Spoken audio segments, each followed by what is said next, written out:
The Rays youth movement is in full swing with Jake Bauers and Willie Adames leading the way. Monday night, Jake blasted his first home run in the big leagues. And last night, it was Willie's turn to shine at the plate and in the field, leading Tampa Bay to its second straight victory. This afternoon, the Rays look for the sweep over the Blue Jays.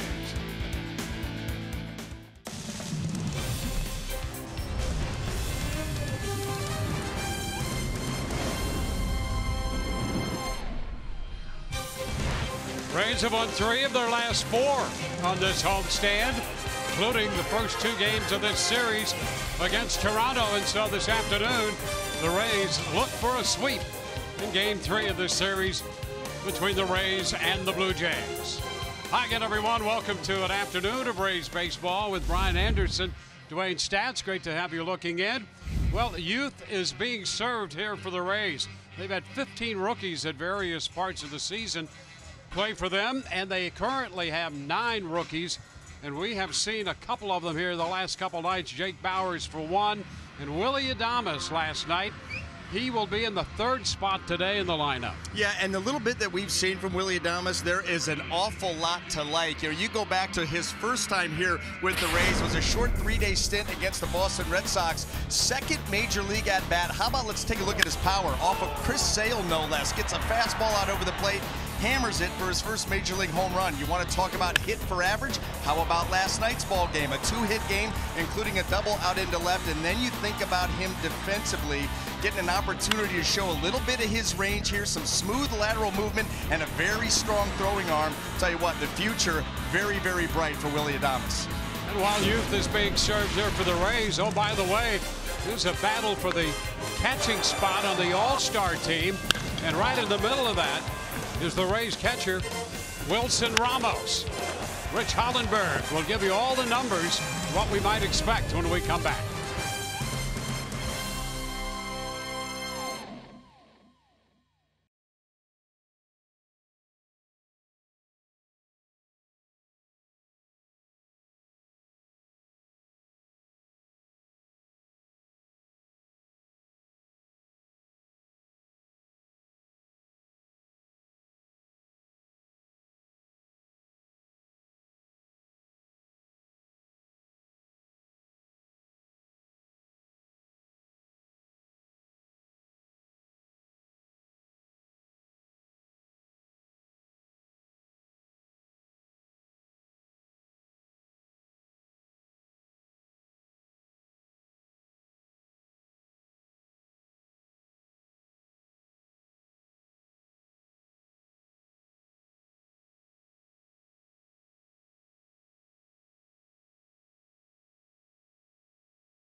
Up, but has the day off today as the Rays look for the sweep against the Blue Jays in this 3-game series. Today notwithstanding, there has been little doubt as to the value that Wilson Ramos brings to this club. He has had one of his best first halves of the season, and he is a veteran. He's been a former All-Star, and right now he's first among All-Star or American League catchers in hits, currently in second place in the voting for the starting spot in the Midsummer Classic. But if you look across the board at these 5 catchers, his numbers blow away the rest of the field, and his teammates know how valuable he is.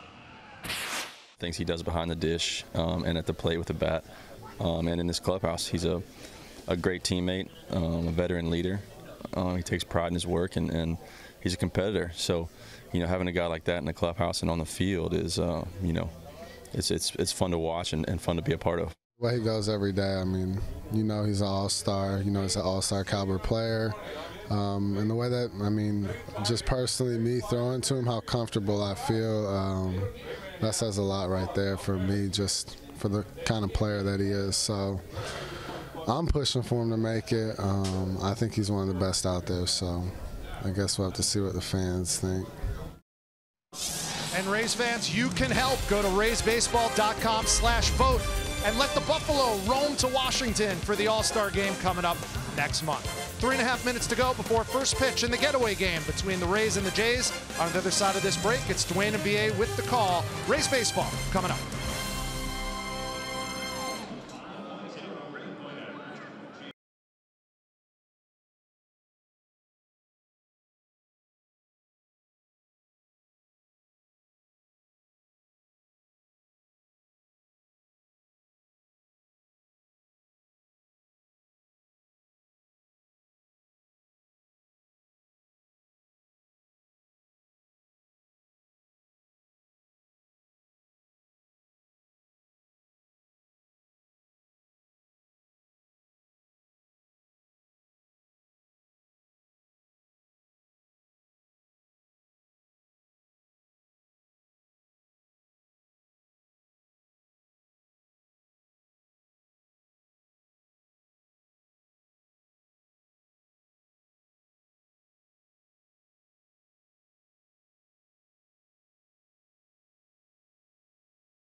Game 3 of the series will find Wilmer Font headed to the mound to open things for the Rays. Rays have taken the first 2 games 8-4 and 4-1, wrapping up the homestand before they head into New York to play the Yankees and then over to Houston to play the Astros. Today, the Blue Jays. We'll take a look at the starting lineup presented by your Southern Ford dealers. Toronto will have Curtis Granderson leading off as the designated hitter.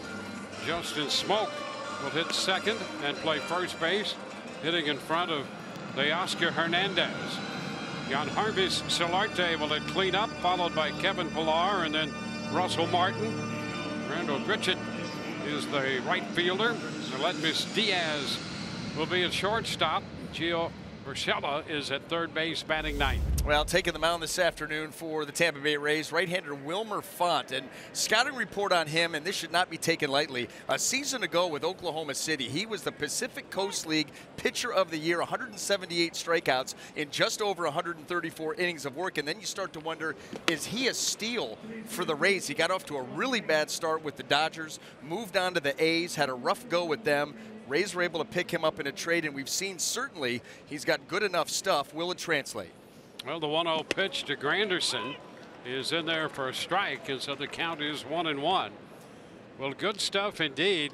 High velocity from Font. 1-1 to Granderson.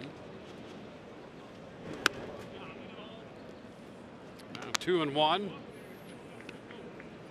for the Rays, his 6th appearance. Over 8 innings of work, 8 1/3. Line shot toward right center. That's going to be in there for a base hit, cut off by Gomez, and Granderson is aboard. First baseman, number 14, Justin. Let's take a look at the Rays defense and see how that's going to line up here this afternoon. Brought to you by Gold and Diamond Source. And in the outfield left to right, we have Johnny Field, Malik Smith, and Carlos Gomez. And across that infield, third to first, Matt Duffy, Willie Adames, Christian Arroyo, and Jake Bowers, with Jesus Sucre behind the plate. Well, Smoke hitting .234 with 9 home runs. Shift on for him, and he lifts a pop foul. Sucre's after it, but will run out of room.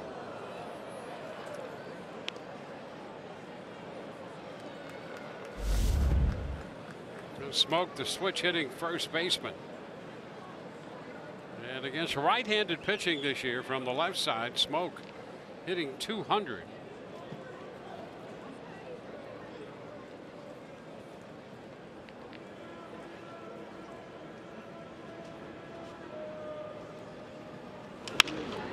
That's foul the other way. Oh! Well, we're seeing great things early. It's Nick the Finger once again already, Dwayne, with our Bonefish Grill fresh catch of the game. The sinking line drive. Showing great extension and lift.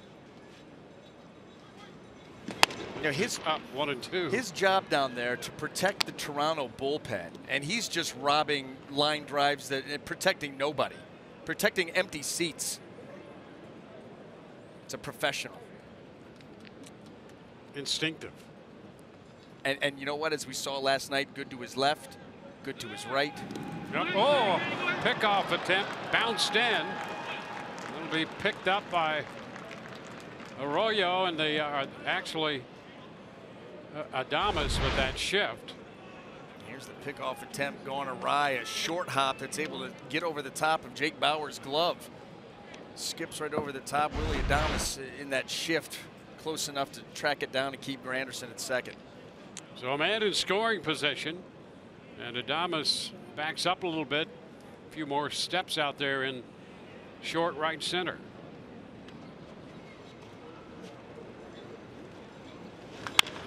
Bouncing ball foul. You know, with the runner on first, he's obviously going to be closer, because the thought is, even out of the shift, you have the ability to turn the double play. Now that that's been taken out of the equation, you send him back out there in shallow right to give him a little bit more range, even though you're conceding, you know, third base to Granderson on a ground ball to the right side.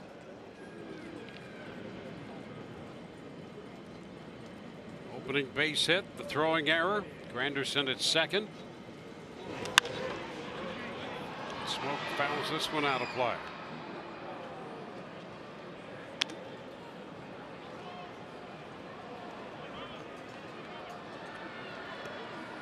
Hernandez on deck.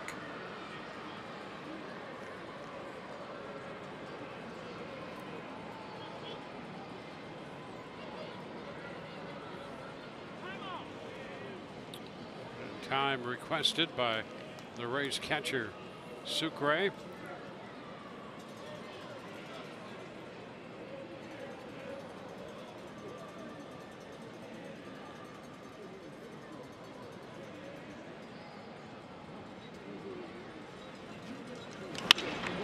Into center field. Here comes Smith. Malik's on the move, makes the catch coming in. Back to second goes Granderson. We'll get the big bat of Justin Smoke. Oscar Hernandez on his way to plate.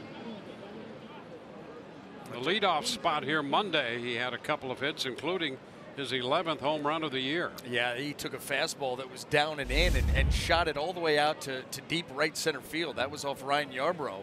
And that was one of those home runs where you really didn't believe it until you saw the ball go into the stands. Didn't think it had that much carry. Shows you how much power this guy has and how strong he is. It's a pitch too low. John Gibbons trying to jumpstart this offense any way that he can manage to try and do that. Mixing guys in the lineup, getting them into different spots, trying to capitalize on anything. They've had a hard time scoring runs here as of late.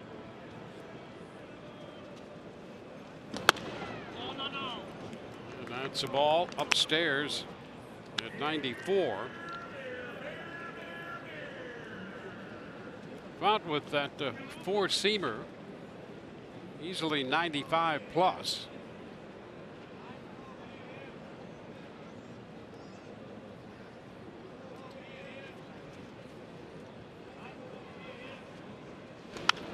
So there's foul back. And the one thing that you do see is he likes his curveball, likes to go to that pitch, and it's a 12-6 type. However, there are times where the body starts to slow up. So aggressive with the body, with the fastball, the slider, even the split. The curveball, things start to slow up just a little bit. I think that that hurts him not only in the effectiveness of the pitch, but in tipping off hitters that it's on its way. They're quick to pick up on that stuff. It's 3-1. I think if you can take, he's shown the ability to be aggressive because of the velocity that he produces on the heater. If you can get him to be aggressive on the other pitches and trust the grips, I'm telling you, you've got a chance to have something unforeseen from Wilmer Font.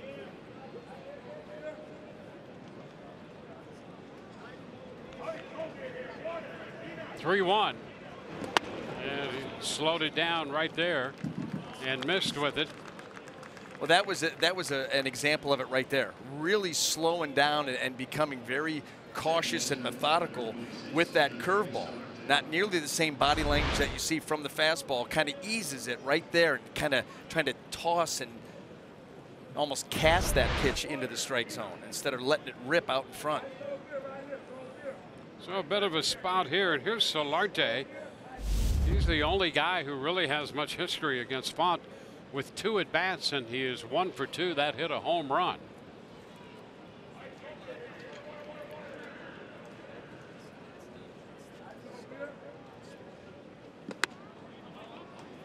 The pitch is upstairs.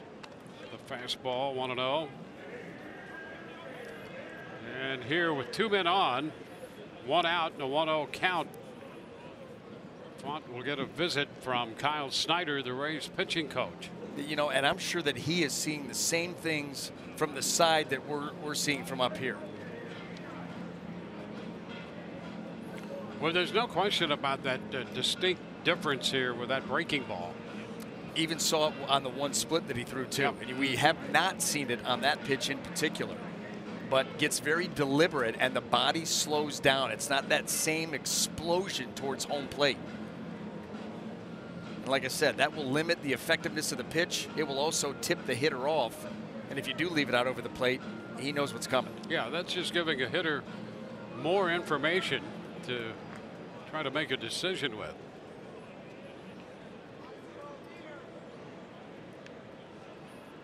Solarte back in. Font all set after the conference.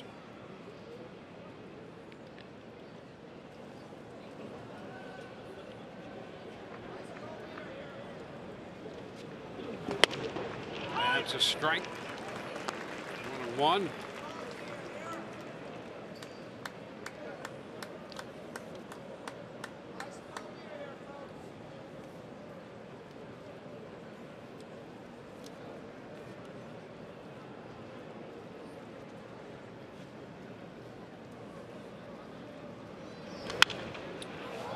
cut and a foul ball back.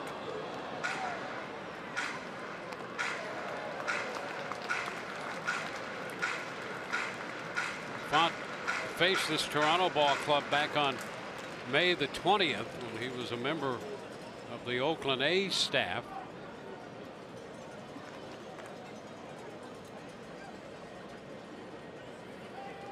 Pitched the 9th inning against them, got the first 2 men, gave up a walk and then the home run to Solarte in that outing.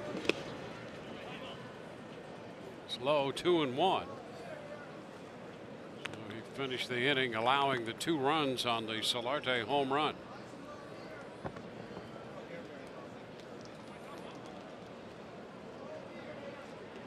Kevin Cash, Kyle Snyder trying to get Font through the first inning here, opening this game.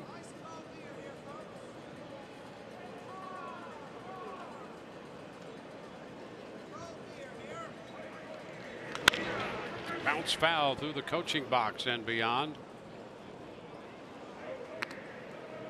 Squares the count at 2-2.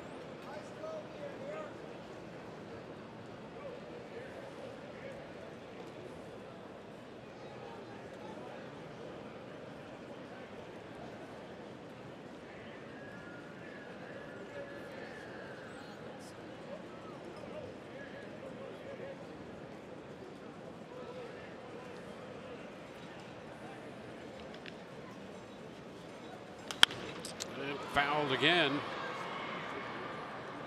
Well, the count's still 2-2. So the pitch count already over 20. 1 out, 2 runners, and a 2-2 count on the hitter here in the first inning.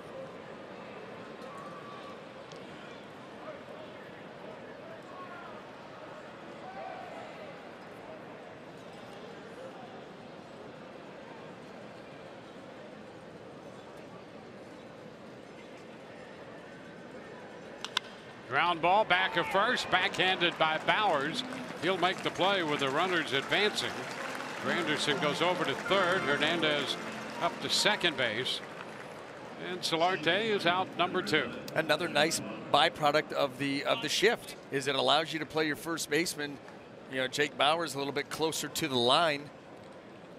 And Solarte trying to sneak one up that right field line. And here's going to be the backhand. You see how close he can tuck into that line because of the defensive placement, and it's a step over. Nice little backhand, and now just retire the hitter and get out of this inning unscathed.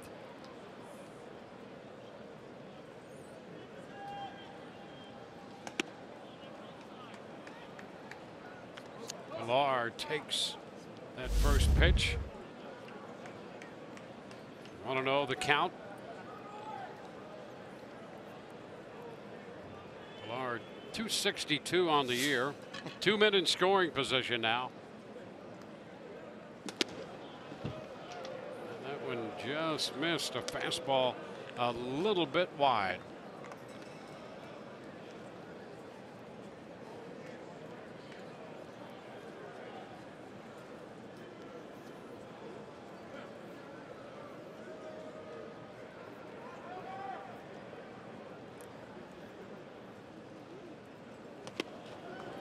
Miss. It's the fastball. It's 2-1.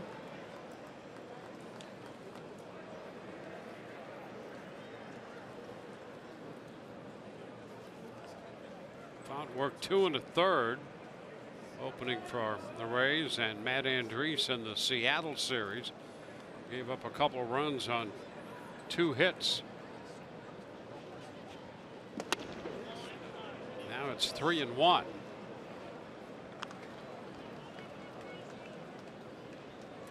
Seattle won that game over the Rays 4-3. Font, Andriese, and Nuno all pitched in that game.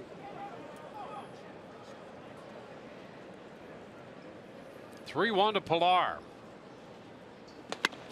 And he went to the fastball, a big cut there. Mid-90s fastball to run the count to 3-2. Yeah, both swings by Pilar in the 2-0 count and the 3-1 count had gotten long, trying to go after those fastballs away. So if I'm Wilmer Font, maybe think about doing that one more time. Kind of boxed yourself into a corner here, although you do have the open base. got to feel good about the pitch you're going to throw. And a broken bat popper on the right side. Shallow right, out from second base. Arroyo makes the grab in front of Gomez to retire the side. Duffy, Bowers, and Adames due up in the bottom of the first.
The inning for Wilmer Font, and the Rays will line them up this way, presented by your Southern Ford dealers. Matt Duffy leading off, then Jake Bowers and Willie Adames. Cleanup man is the DH C.J. Crone, Christian Arroyo, and Carlos Gomez to follow. Bottom three with Johnny Field, Malik Smith, and Jesus Sucre. Well, John Gibbons' go-to guy is taking them out here this afternoon for the Toronto Blue Jays, and that's Jay Happ making his 14th start of the season. Record of 8-3, ERA 3.71, 77 and 2/3 innings. How about the 90 punch-outs? Almost 10.5 per 9. And 2 years ago, a 20-game winner when he was 20-4 for the Blue Jays. Misses on the first pitch to Duffy. Boy, he gets an awful lot done with the fastball. Not overpowering, but he is not afraid to use it. He will use it all over the zone. This pitch is fouled back. Well, you're right about that. I mean, for the year, he's better than 50% with the fastball, and recently, even more than that. The last outing or two, he's pushed not quite 70. I had him with that four-seamer. I think it's 67% of the time with a four-seamer. And he's got a little two-seamer he'll mix in there as well. Yeah, but when you combine those two, he's up over 70% overall. Pretty amazing. With the straight stuff. Yeah, whether it's the 2 or 4, he's not afraid to challenge. 2 balls, 2 strikes. Now take a look at this. You talk about heavy with the fastball and the combination of those fastballs. Almost 73%. Yeah, I mean, for a guy that, he averages under 92 miles an hour per. The right side, Grichuk in foul territory. Covered a lot of ground and made that sliding catch right in the middle of the bullpen. Boy, that can get tricky over there too. You've got bodies over there. You've got a couple of mounds. You've got the rooftop here that can be difficult. And so Grichuk gets a good break. Eyes took one quick peek to see where the mounds were. Found the baseball, made a nice sliding catch. There's a lot of information going into getting there and making that catch. A quick peek, as you pointed out, that's part of the information gathering. And then over there to make a fine grab. Here's Jake Bowers. He takes a first pitch strike. Yeah, the guys that don't take a peek for the bullpen mounds tend to face plant. Mm-hmm. Yeah. They get it up close and personal peek. Oh, there you are. 0-2 now.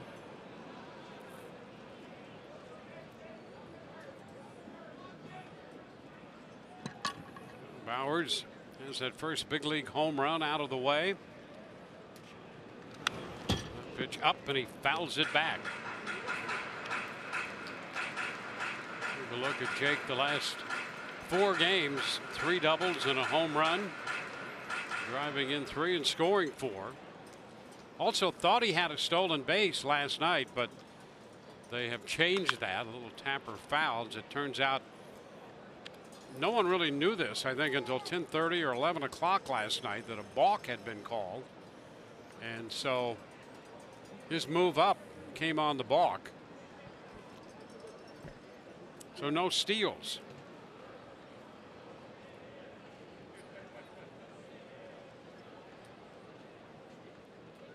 And the pitch is foul back. Here's the question on everybody's mind, Dwayne. Yep. Have you gone back and made the correction in your book?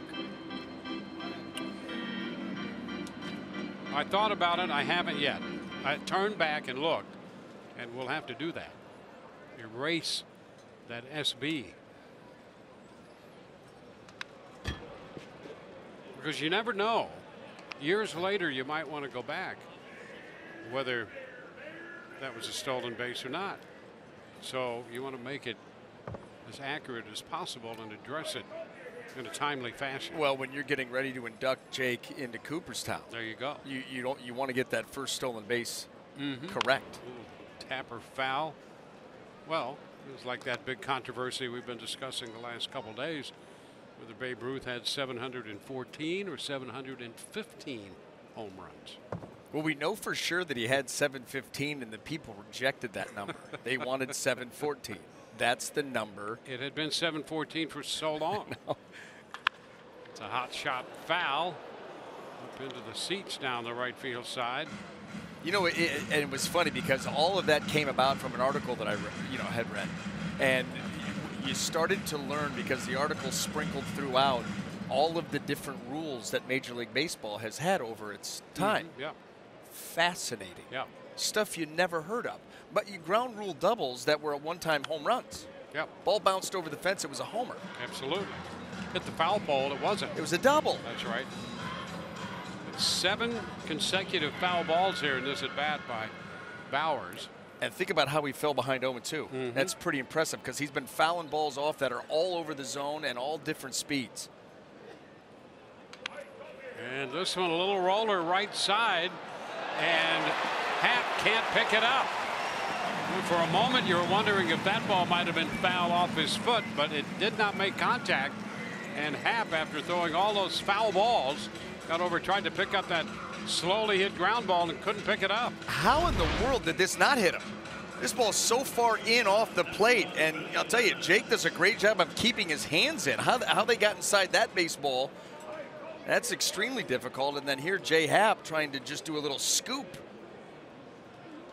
Comes up empty. Well, they're going to give him an error. So Happ charged with his first error of the year.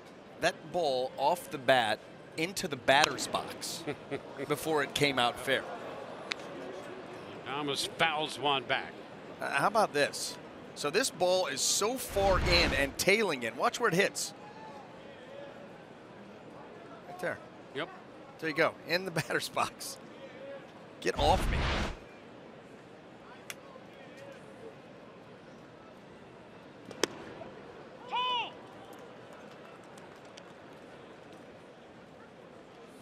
And 1 the count.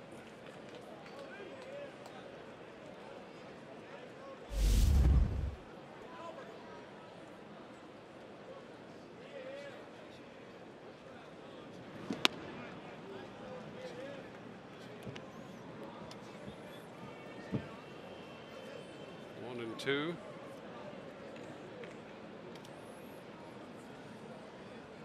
I'll tell you, it's tough to find a good fielding pitcher here recently. That's 5 errors in this series committed by pitchers. How about that? That's every error in this series. That's exactly right. Wow. Well, and that's where we get the reputation of being kickers. Kickers on a baseball team, non-athletes. Go practice on the other field away from everybody else. A foul ball. It's going to fall out of play. This is what they do. Go cover first or something. Yep. Yep. when you first said that, and I'm familiar that sometimes pitchers are considered kickers, but when you come from where I come from, that means you're a country western fan. A lot of them are. Yeah. At least they used to be. Yeah. 2-2 the count here on Adames. Outside, and the count is full. But how about that? The error on Happ.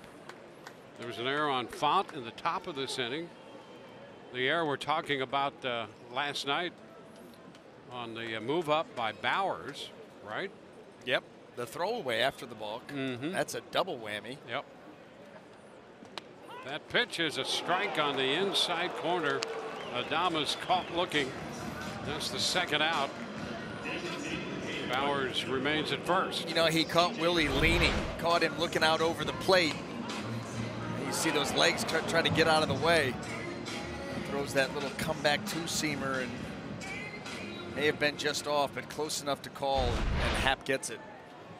The other two by a pitcher committed by John Axford here on Monday night. Oh, bases juiced. Yeah, so 5 errors, all by pitchers.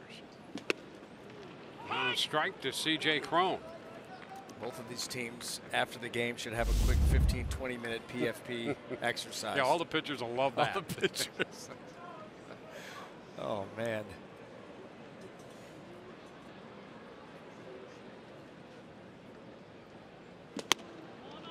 This pitch is a bit high. So we had 7 consecutive foul balls in that at bat by Bowers. And then the 5th error of the series charged to a pitcher on that little ball that he softly hit up the right side.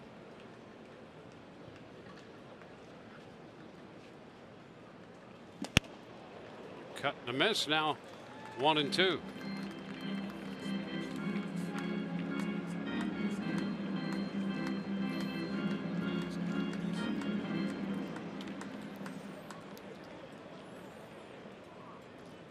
Jay Happ doing the pitching for Toronto.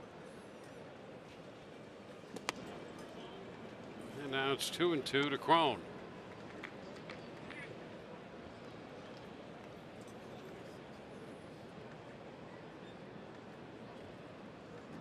Font made 28 pitches in the top of the first. This is number 27 for Happ in the bottom of the first. It's fouled away. Happ will match Font with this next delivery.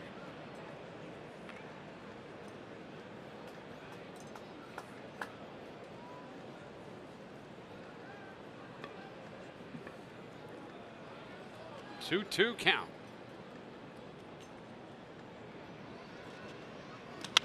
Up the right side, and that's going to be a foul ball out of play. Cron came into the game hitting .253, .289 against lefties. With 5 of his 15 home runs off left-handed pitching.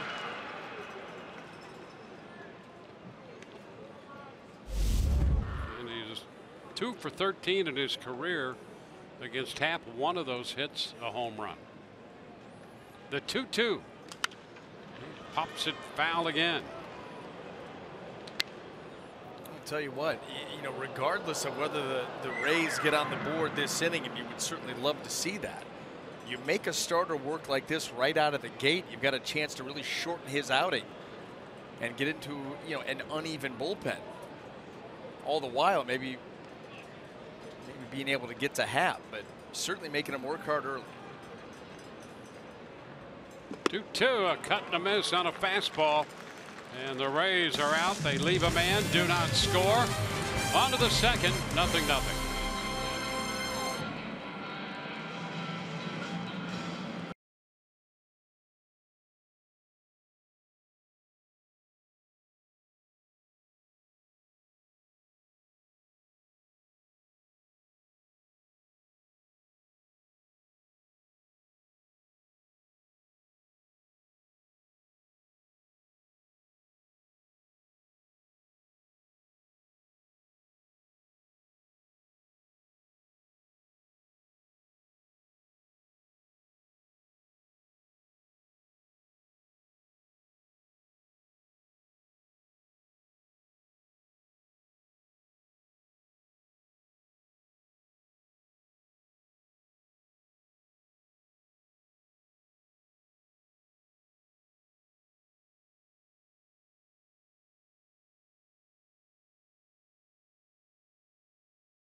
Sports Sun brought to you by WB Mason. Who but WB Mason, the official office supply company of the Tampa Bay Rays.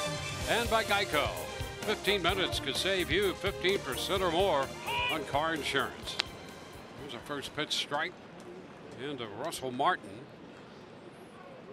Wilmer Font made 28 pitches in the first inning. His opponent, Jay Happ, 30 in the first. 1-1, a miss by Font on a slider.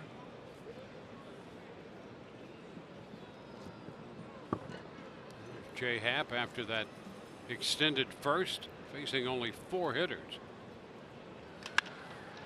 Fly ball lifted into right center field. Gomez is going to be there, and it pops out of his glove as he got to the track in front of the wall, and into second base goes Martin. He actually overran that just a bit. Yeah, and you wonder if that ball had a little bit of slice on it from Russell Martin, but it looked like Carlos Gomez had a good beat on it. Fly ball deep into right center, and this is what you're talking about. Overrun it, have to open the hips up, go back to glove side, and the ball hits the heel and rolls right out the end of the glove. Watch this thing. Heel right out. Well, an error charged to Gomez, his third. The Rays charged with 2 errors in this game. A swing and a miss by Grichuk. Randall Grichuk is hitting 186. He was singled and a run scored last night.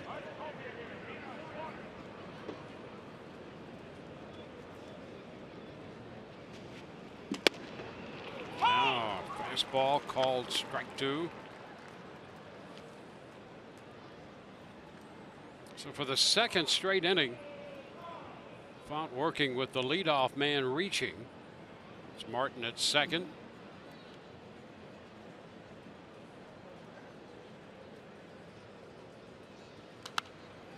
Foul right back over the screen. 96 on the fastball.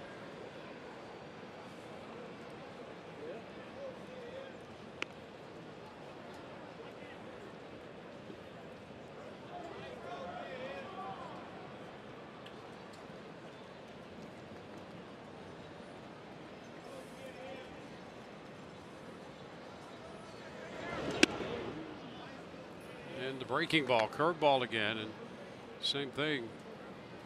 1 and 2 as he slowed the whole process there, making that pitch. You wonder how noticeable it is to the hitter, because certainly you can see it from our vantage point and from obviously the monitor, the TV screen.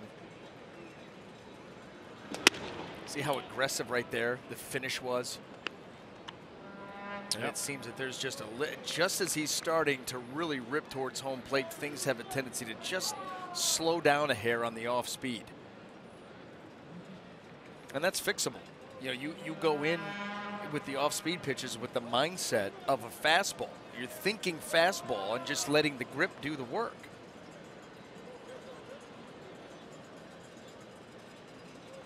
Two. Now he's low with the fastball. Full count. Yeah, that's the case with any of those off-speed pitches. Changeup, you know, sometimes particularly with the pitcher change. trying to throw a changeup does that quite often. If you're throwing a changeup and you're thinking changeup, a lot of times the body changes up. You know, you get the changeup grip, you think fastball, let the grip do the work. You get the good hand speed, you won't be able to throw it as hard as your fastball because of that grip. Foul ball outside of third. Oh, look, he's just showing off now. Yeah, he's the vacuum cleaner down there. I mean, get in the league. Like off the bench, no less. A little slide. There's no need, no reason for that. Just showing that he can. Nick the finger. Grichuk waiting for another 3-2 delivery and walks with a pitch high. Not missed with the fastball, so the error followed with a walk. 2 on, nobody out. Ledmus Diaz will bat.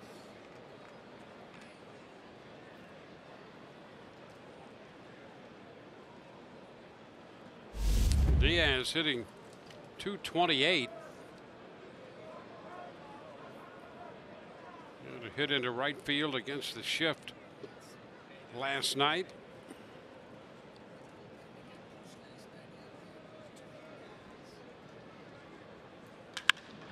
Pitch is skied toward left center. It's Malik Smith making the catch, and the runners will hold the throw. Pretty good one for Malik. Send to third on one hop. Diaz on one pitch is out, number one. Third baseman, number 3, Gio Urshela will be the hitter, the third baseman. Spent some time with the Cleveland Indians coming through their system. Playing third base today. Also made a start at shortstop for Toronto. 10 for 40, hitting .250 with a homer and 3 runs batted in. He takes the fastball for a strike.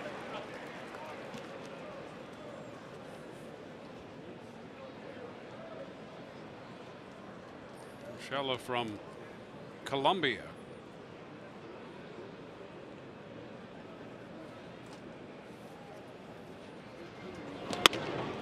We're part of the zone for strike 2 at 95.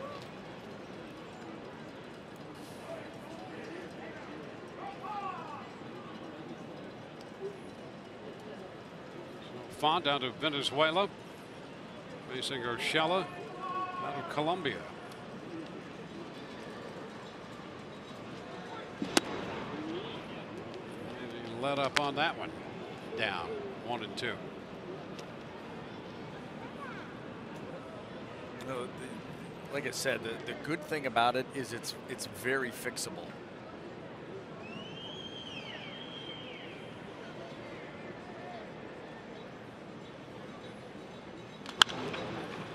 Fastball foul back.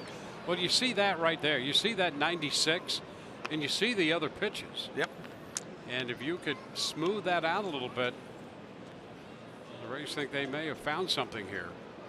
Well, you don't put up the kind of numbers that he did at Oklahoma City. Yep. You know, the PCL, and we always talk about it being, you know, really a hitter's league. There's more altitude in that league, and obviously the ball really flies during the summer months. It's tough to pitch, and he showed the ability to be able to have success out there, and he did it by missing bats. We talk about the 178 punch-outs and 134 in a third innings. That's a hefty number. Yeah, he just fired the ball by people. Yeah, and you know he did a lot of things right. Didn't translate with the Dodgers or the A's, but also the sample sizes, as ugly as they were small, very small. Ground ball towards short. Adames to second one, first base 2. Had to scramble a bit to get it started. Adames, Arroyo to Bowers, and the Rays get the double play to retire Toronto after the first 2-minute reach. Top half of the second over on this 6-4-3. No score.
Well, Christian Arroyo is going to lead off here in the bottom of the second inning, and he got the Rays here into the bottom half of this inning. Watch the arm strength. I mean, you talk about a throw. That's where that double play out here, little disjointed right there. But, boy, he steps into that throw and shows a very strong arm in getting that over to Bowers to finish that thing off. Yeah, that was a third base arm at second base. Yeah. Yep. 1 strike to count on Arroyo. There's a line drive down to third. Well, he hit that ball on a shot, a line drive right down to Urshela at third. And Urshela says, you know what, for finishing off that double play on me, how about this? I'm taking away extra bases from you. Take that. That was a laser beam. Yeah, this thing's getting personal now. I love it. We need some scrappiness in this series. Yeah. These teams are going to see a lot of each other as the season winds down in the second half. A little chop. That's going to be a fair ball. Urshela throws a strike to first to get Gomez. That's the second out. Nice play there by the Blue Jays third baseman. You know what he did a nice job of going to get that baseball and making the call a little bit easier down there for Chad Fairchild. Don't even let that thing. He's going to go right there at the cut. Go get it. Clearly a fair ball. I take that back. That was as routine as it gets. Here's Johnny Field. Shortens on the bat. At least at this level. Takes a strike. At this level. He would tell you that on a 1 to 10 scale, that was probably a 2. Nice high hop.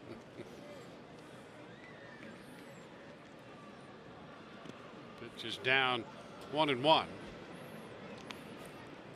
But it has been said that this is a very hard game to play. It is. There's no question. But you know, he actually yawned during that ground ball. So I'm just going off of that. High fly ball. That's Pilar in center. That's a quick inning for a half compared to the first inning. 6 pitches compared to 30.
He has made 46 pitches through the first 2 innings. 28 pitch first, and the pitch here to Curtis Granderson is a ball as Granderson leads off the third for Toronto. That's a strike. 1-1. Wilmer Font is close to actually being a starter in this ball game, and not so much the opener. Well, when he pitched against the Mariners, he pitched into the third inning of that game. Faced 4 hitters in the third, technically worked 2 in the third. So here he is in the third inning again. And a quiet bullpen. Yep. So there's nobody coming anytime soon. Line drive into right, 1 hop. Gomez makes the stop, and Granderson is 2 for 2. Now leadoff single in the third. 2018 World Cup in Russia, just hours away. And here's a first look at the Fox Sports studio at Red Square, Moscow. The impressive backdrop there. Cathedral of St. Basil the Blessed. The world's biggest sporting event begins tomorrow only on Fox and FS1. That cathedral in the background, Dwayne, was built by Ivan the Terrible, the 1550s. Strike 1 to Smoke. I'm impressed by that. Well, nice going. Okay, yeah. Well, how about if you at have Wright that? State, they had studies in Russian history, and I'm sure that you were all over that. This is my favorite class. High fly ball to left, and Field is there to make the catch. The tag, but Granderson only bluffs the start. And we branched out. We branched out a little bit further than Russia. Yep. But my history teacher in college, and I had him a couple of different times. He was one of those very eccentric. You know what I mean? Really loved his job and was really into it. Made class a lot of fun. Yep. So I paid attention. Catherine the Great. Yep. All the czars. You gotta love Rich having history. the name the Great as opposed to the Terrible. Yeah. Ivan the Terrible. That's not so good.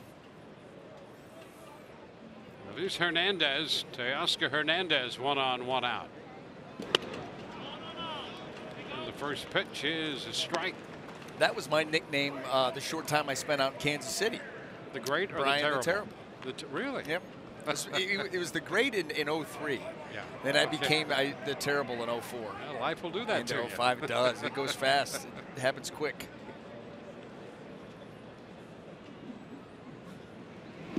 Pitch inside, 1-1.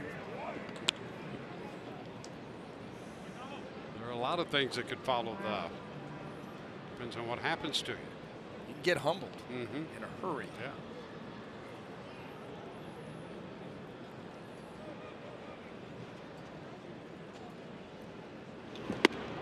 And that's a pitch that drops in there. Hernandez now down on the count, 1-2.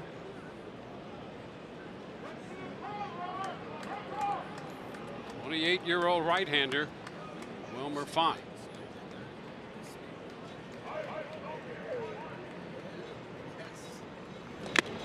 And a cut and a miss. Hernandez out on strikes. Well, first strikeout of the game for Wilmer Font. And he's really worked hard to get that one. Well, 96, he took it up a notch, just challenged Hernandez out over the plate and beat him. Now he faces Solarte. You got him on a ground ball handled by Bowers down at first in the first inning.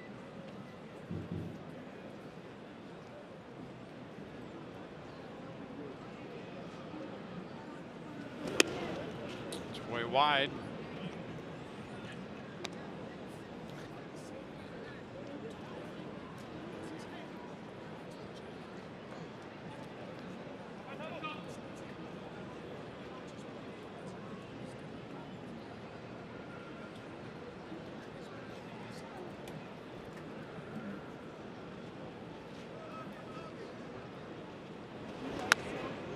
And now there's ball 2.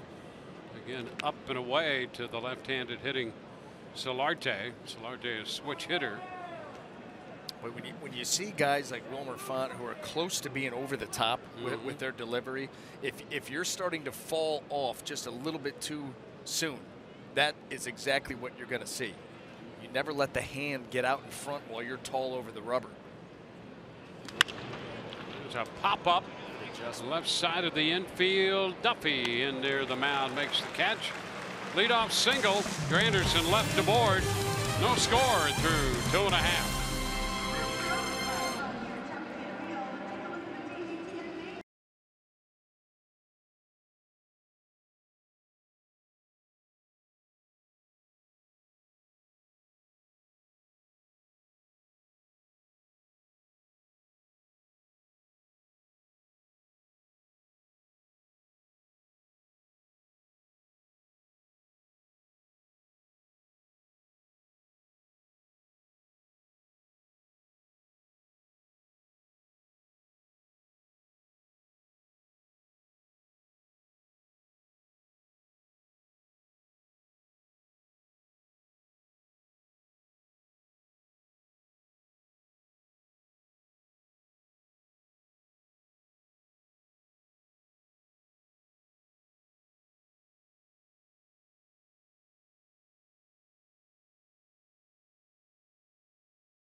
Exclusively for Rays season ticket holders, blending hospitality and comfort, offering local craft beers and signature food items.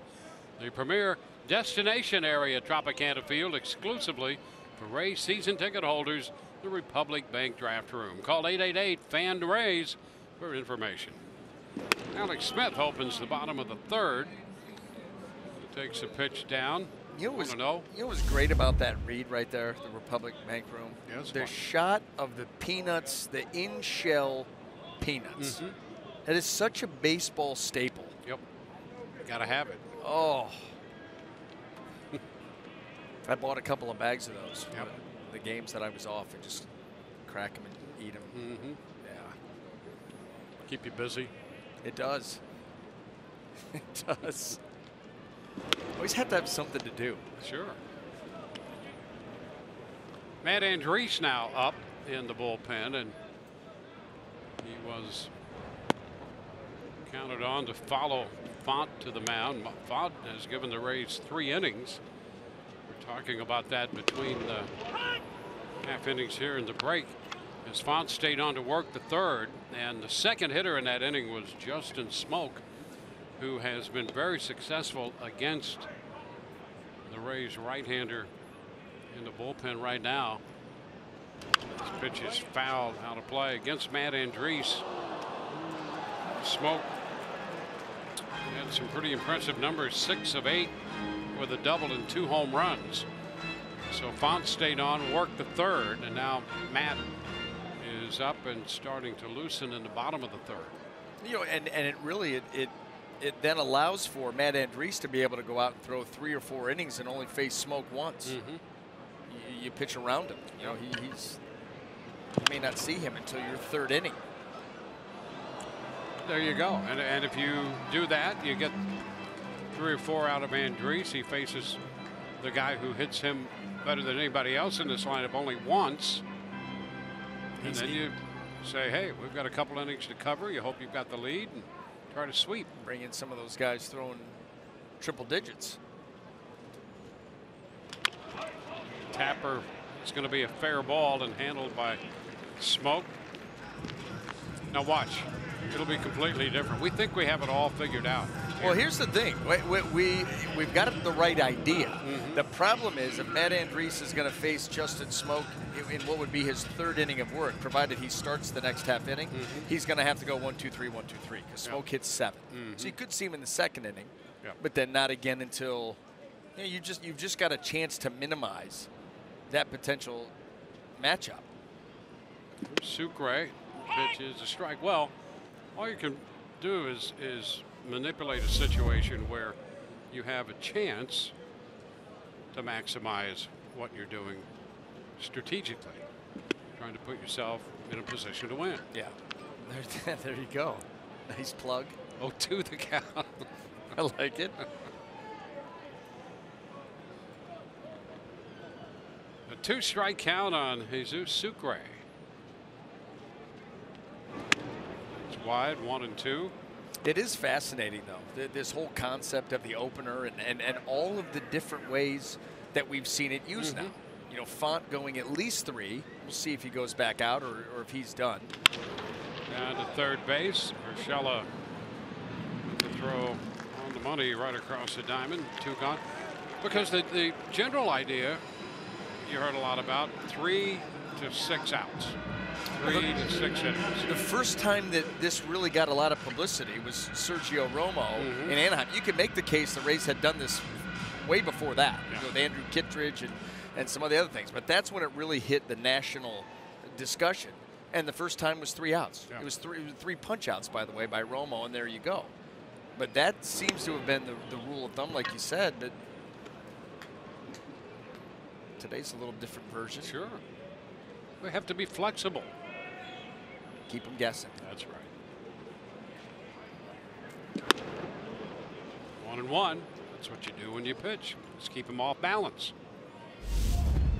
Remember when we were talking about the other day about I was discussing my college career, always reaching and mostly off balance. I had a lot of people that said that's how they felt that they were like in college. Yep. Yeah. So I'm not alone. Yeah. I felt good about that. It's good to have company. We actually may have been talking about a hitter at the plate and a swing, but it applied. It is good to have company, too. And the pitch is up and away. 3-1. A little afternoon of baseball here. The Rays are facing Jay Happ. Wilmer Font started for the Rays, opened for the Rays. He's gone 3, and Reese now in the bullpen. And there's ball 4. Duffy draws the walk.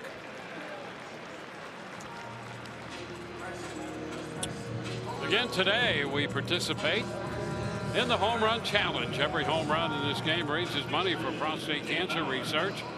Since June 1st, over $1.35 million has been raised in the challenge. You can make a pledge by going to homerunchallenge.org.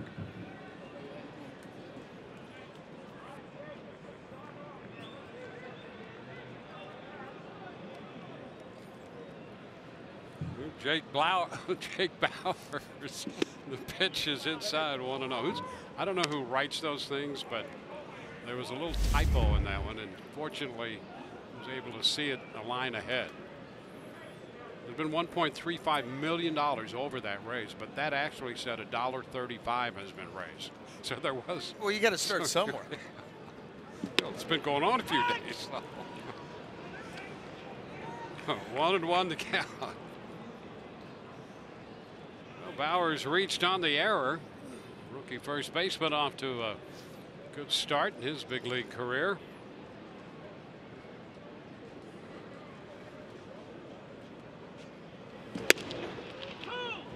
One and two.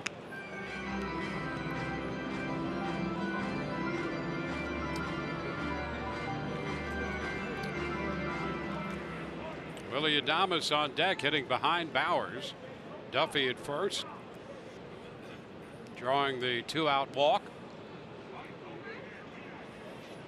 He goes and stops, and the pitch is a ball. It's 2-2.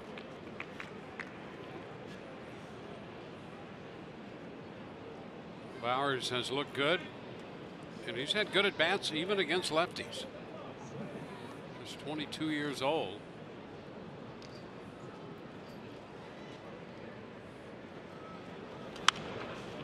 That's a foul ball off the fastball, out of play. He doesn't bail. Yeah, he stays right in there. He's going to battle you to the end. We saw that, as you mentioned, in that first at bat. He was down 0-2. I mean, boom, right there. Tough count to deal with.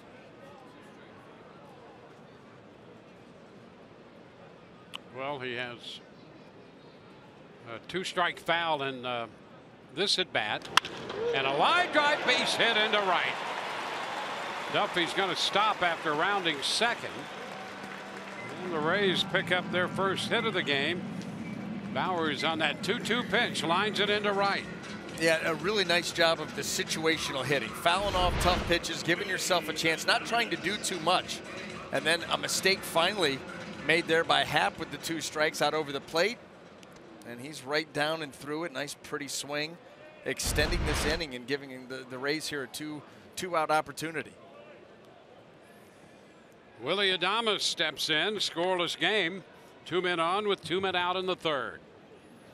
The pitch is a strike in.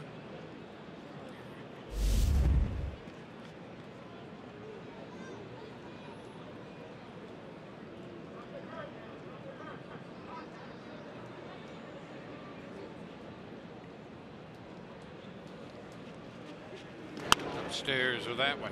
It's 1-1.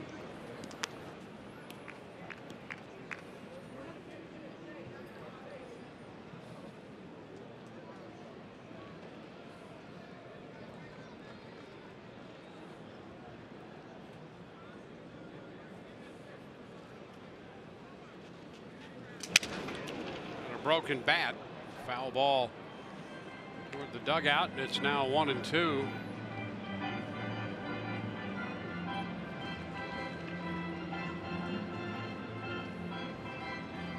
He's facing the left-hander, Jay Happ.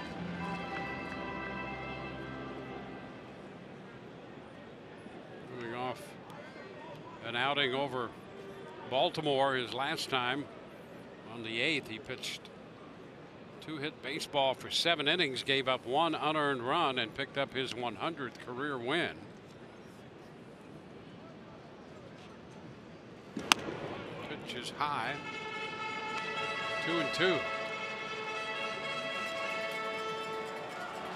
Rays saw him earlier this year, early May, on May the 4th, and beat him 3-1. Tied right now, and that's strike 3 called on Adames. He's out on strikes. The Rays leave 2. We're going to go to the 4th. No score.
Ball game moves into the 4th inning, scoreless. The Rays and the Blue Jays. Toronto will have Kevin Pillar to lead off, with Wilmer Font headed back to the mound to begin the 4th inning. He pops it up short right. Gomez is there. 1 pitch, 1 out. So Font pitching into the 4th inning. The other thing you have to take into consideration in regard to the Rays pitching, the Rays have used Romo 3 games in a row. They've used Chaz Rowe in 3 of the last 4. Vendors has been in the last 2 games, first 2 games of this series, and Alvarado 2 of the last 3. Yeah, they definitely have been used, and so if Font can be effective, and Kevin Cash has given him, you know, a little bit longer of a leash, and I'm sure that was the plan coming in. He's made it hold up. There's a strike to Russell Martin. Martin reached on the Gomez error in the 2nd inning. It was a 2-base error leading off the inning, and Font got out of that. 0-2. Got a double play to end that inning.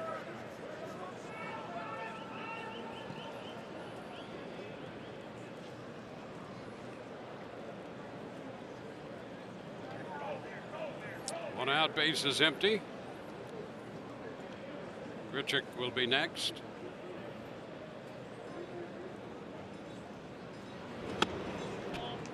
Starts to go, and that pitch is up. Taken for ball 1.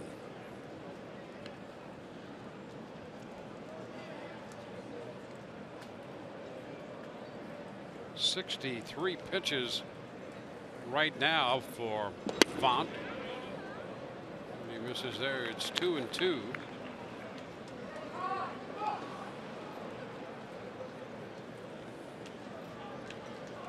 Had a couple outings this year of over 70 pitches.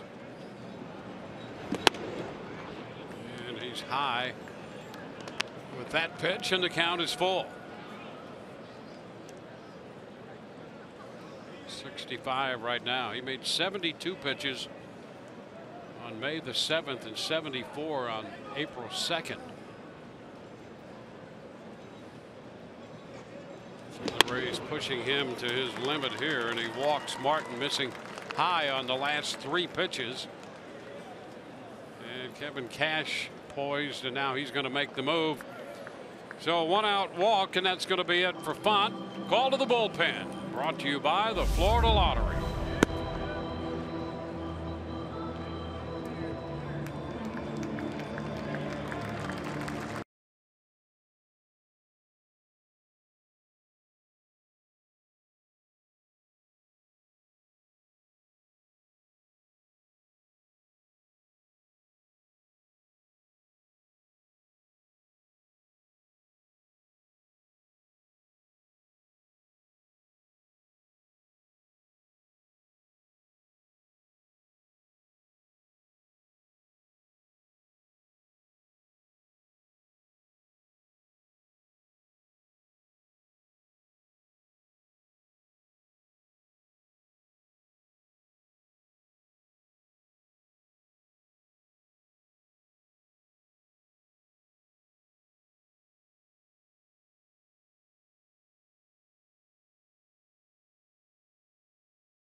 We'll remind you, everyone deserves a second chance. Just play Grouper. Enter your lucky money ticket online, and you're registered for the $400,000 Super Grouper second chance promotion. The Florida Lottery, it's your ticket. Must be 18 or older to play. Play responsibly. Matt Andriese comes on with 1 on and 1 out in the 4th inning. He is on for the 19th time. The ERA 3.58, 37 2/3, about a strikeout per. And Wilmer Font gets into the 4th inning of this ball game. Yeah, you look at that strikeout to walk ratio for Andriese. That's impressive. See the line there on Font. Responsible for a man on as he leaves. For Andriese, 38 strikeouts, 7 walks in just under 38 innings. You're trying to make the most of his time out there, be as efficient as he possibly can. That's always been really his approach to pitching. I mean, he's strike 1, strike 2, let me put you away and move on to the next guy. And he's got Randall Grichuk going after that first pitch off speed and had him out in front. Strike 1. And recently for Matt, that off speed stuff's been pretty good, and he'll use it early in a sequence. Try to get ahead. 1 ball, 1 strike.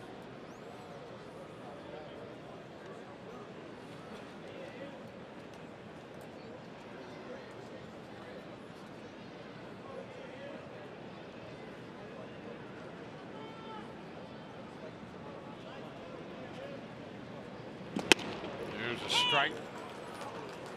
1 and 2.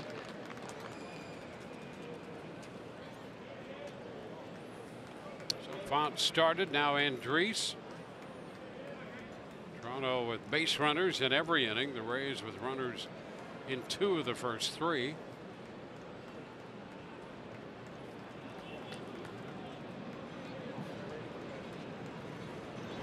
This went all the way to the backstop. Good carom to Sucre, but by that time Martin was well on his way to second and went in head first. That was a pitch right there by Andriese that just got yanked well out of Sucre's range. No chance to get to that, but he thought about it.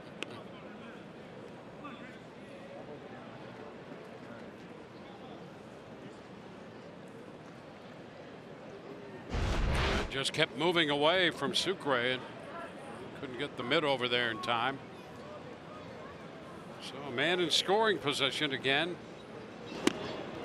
And a cut and a miss. So a very big strikeout for out number 2. Randall Grichuk down on strikes. Yeah, the vast majority of the changeups from Matt Andriese, especially to the right-handed hitter, almost have a cutting action to them, moving down and away along with that change in speed.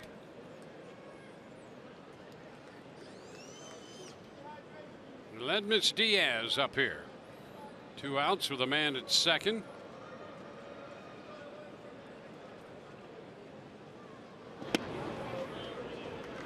Pitch a bit low.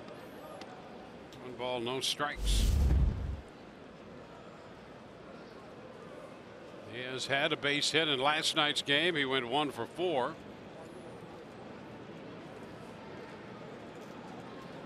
One of 8 in the series. And that's off his foot. He's done that before in this series. Well, he got himself good right there. Wow.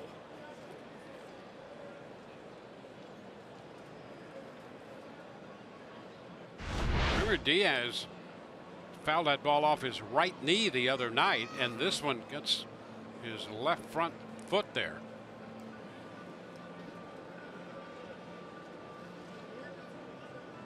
It's right down on top that foot.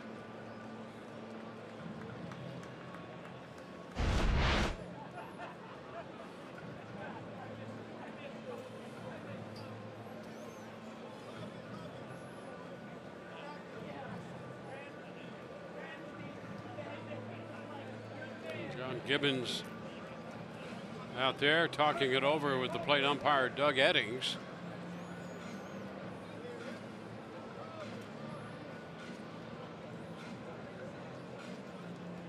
Yeah, he's trying to figure out if the thing can subside enough to allow him to stay in here.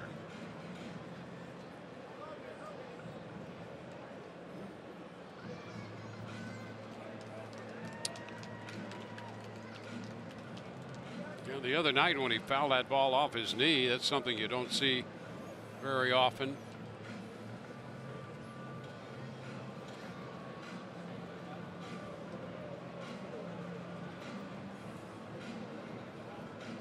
Well, his helmet and his bat. He's going to try to stay in there.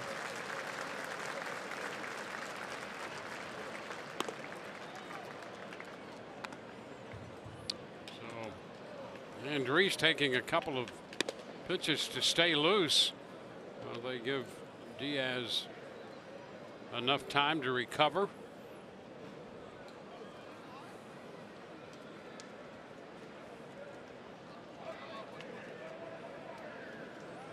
Man at second base, that's Russell Martin. He walked and was wild pitched up to second. He belongs to Font's account.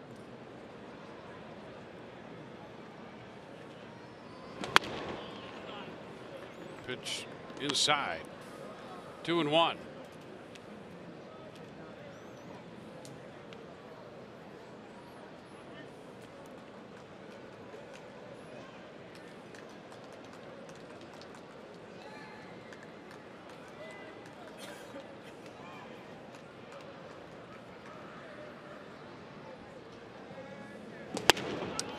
Starts to go, but checks.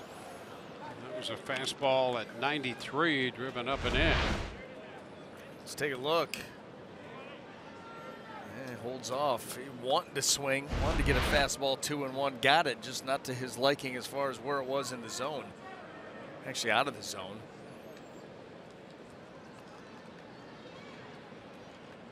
Well, you've got to make a big pitch here because Diaz wants to turn it loose. There's a runner in scoring position. Ground ball foul. Yeah, by nature, Diaz has been an aggressive hitter. And you get a guy like that at 3-1, he's ready to fire that bat at just about anything. Urshela on deck.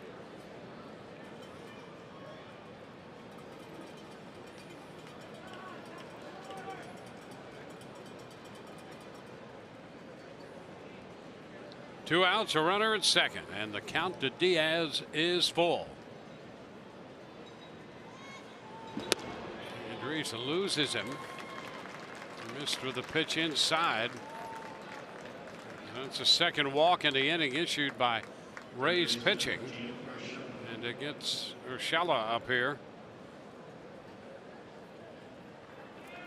Urshela grounded into an inning-ending double play. He was up with 2 men on and 1 out in the second, and Font got him on a 6-4-3 double play.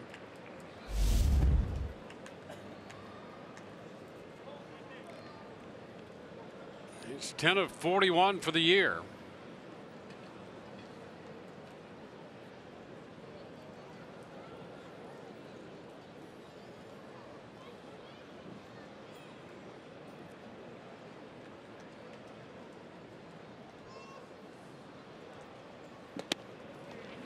Andres misses away. 1-0, and no chase on that first pitch from Urshela.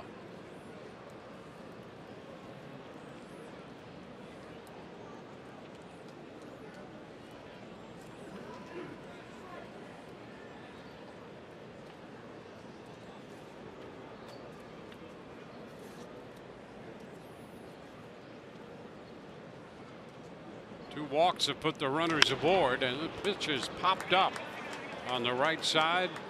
Arroyo from second base makes the catch. We go to the Rays half of the fourth, and no score.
Three-game series, and the Rays won the first 2 of this series. They're smart to stockpile wins because a look at their schedule coming up. 16 games against the Yankees, the Astros, and the Nationals. Those are all teams either in first place or within a game of first place, and only 2 off days during those 16 games. 7 versus the Yanks, 7 against the Astros, and 2 against the Nats. And need I remind you, Dwayne, the Rays are 11-26 against teams over 500. They have a chance to make some hay in that department coming up.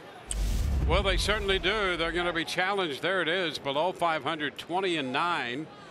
And as you pointed out, Rich, 11-26 against teams 500 and over. So some tough competition right around the corner. First pitch to C.J. Cron is a strike.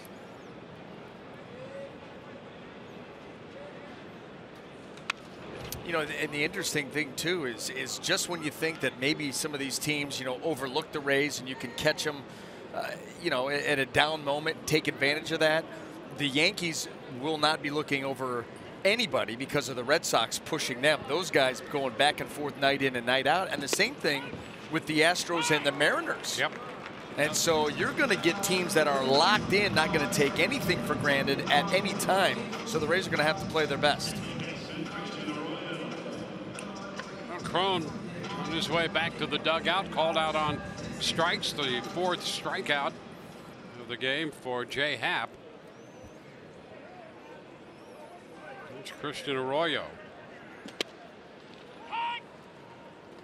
And the pitch is a strike.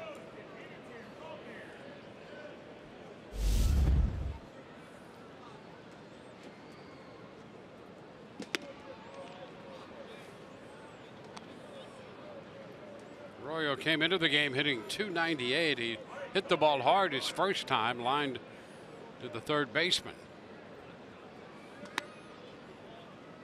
Takes that one up. 2-1.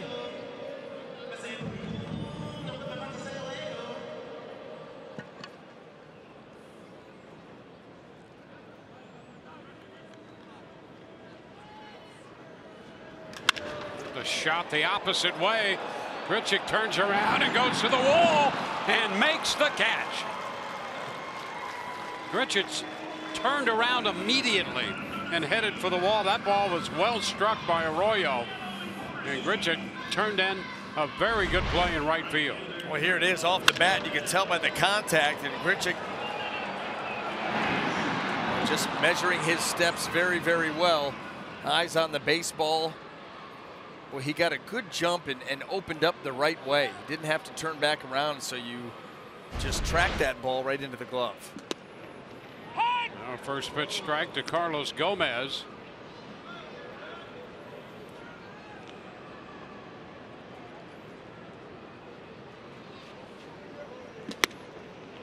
And misses the fastball in the upper part of the zone. Well, Happ made 30 pitches in the first, came right back with a 6-pitch second, and then 26 pitches in the third. A couple of quick outs here in the fourth inning. We got Crone on 3 pitches, Arroyo on 4. Ahead of Gomez right now, 1-2. Gomez hits it on the ground, backhanded by Diaz, and the throw from short, scooped by Smoke. That is a nice play by Diaz, and a good play on the receiving end by the big first baseman Smoke. Gomez out 6-3. 1-2-3 go the Rays, and we head into the 5th inning scoreless.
Appreciation for all military by sharing a photo or video with hashtag #HatsOffForHeroes. For each post, T-Mobile will donate $1 to support veterans.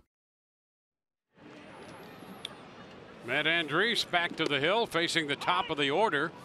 First pitch is a strike down around the knees to Curtis Granderson. Granderson has both hits in this game for the Blue Jays. 1-1. Granderson, then Smoke and Hernandez.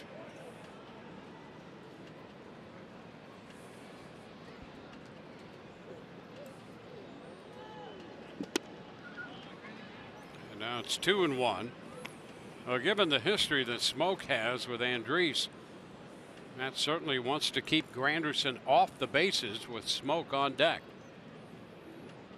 Hasn't been able to do that. The Rays haven't been able to do that here. His first 2 at-bats, a couple of hits.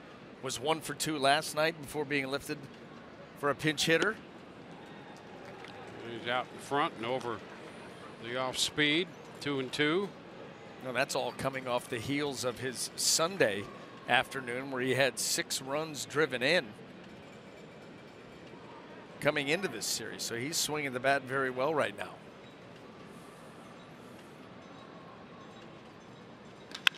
Liner toward the gap into right center field. Cut off by Gomez, and he will hold Granderson to a base hit. A nice job closing that gap by Gomez to prevent the attempt at an extra base. But Granderson is aboard, and he is now 3 for 3. Very similar to his first base hit in his ball game in the first inning to lead it off out into right center, and Gomez having to close, cut, and get it in. Keep that double play in order. You keep a runner out of scoring position to start off an inning. And now it will be Justin Smoke, 0 for 2 in this game, but 6 of 8 with a double and 2 home runs in his career against Matt Andriese. The first pitch in there for a strike.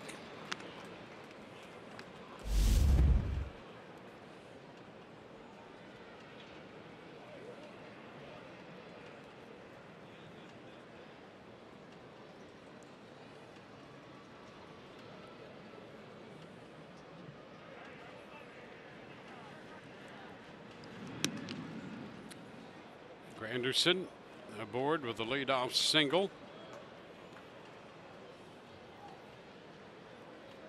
All 3 of his hits have come to lead off an inning. 4 hits in the game. He has 3.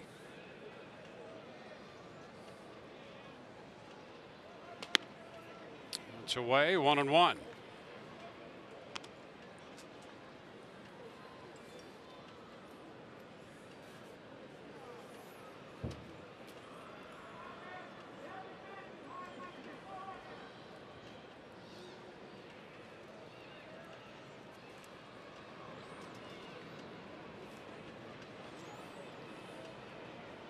Ground ball down to second, out there, back to first, and the Rays get the double play. Bowers got it about even with the bag and went down to second to start the double play and erase the leadoff single of Granderson. Yeah, and watch how quickly Jake Bowers gets rid of this ball, trusting that he's going to have a defender there at the bag. Fielded, he threw that almost without looking, trusting that Matt Duffy was going to be there in time. And then right back to the bag to take the return throw. That is well done by the Rays first baseman. So 3-5-3 on the double play. He erases that leadoff single, and here is Teoscar Hernandez. He has walked and struck out today. Pitch is down, 1 ball, no strikes.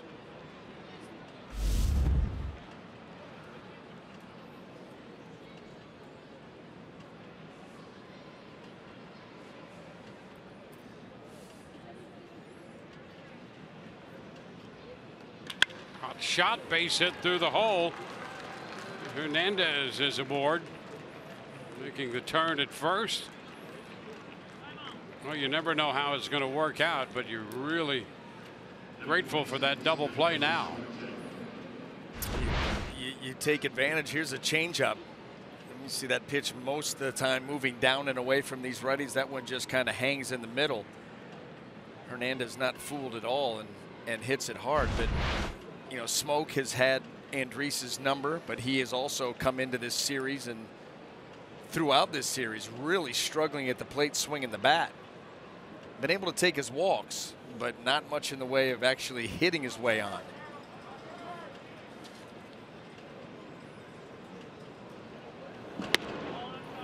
The pitch to Solarte is a ball. 1 ball, no strikes. And Smoke came into this game overall 0 for 19. But he's reached base safely in 18 consecutive games. That's how much he's been walking.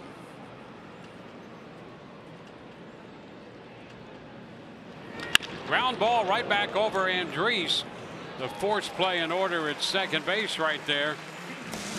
Fielder's choice, 6 unassisted. Bottom of the 5th coming, no score.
Your Southern Chevy dealers. By Eldorado Furniture. A different kind of furniture store for over 50 years. And by your local Ford dealers. First pitch taken for a strike. Johnny Field leading off in the bottom of the 5th against Jay Happ. Braves have just 1 hit off the veteran lefty so far. Pitch is fouled right back into the screen. Bowers single to right in the 3rd. It was on the heels of a walk to Duffy. The only other base runner they had was Bowers when he reached on Happ's error.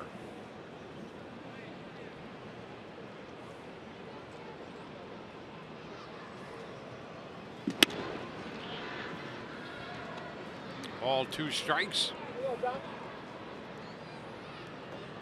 The Rays running 3rd in the East, a game and a half ahead of Toronto running 4th. Yankees holding first by percentage points over Boston. Even in the games behind column. Both 14 up on the Rays, the 3rd place team. 2-2 now to Field.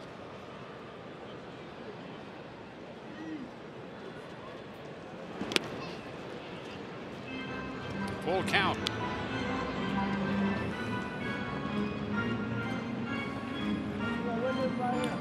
Alex Smith waiting to hit next.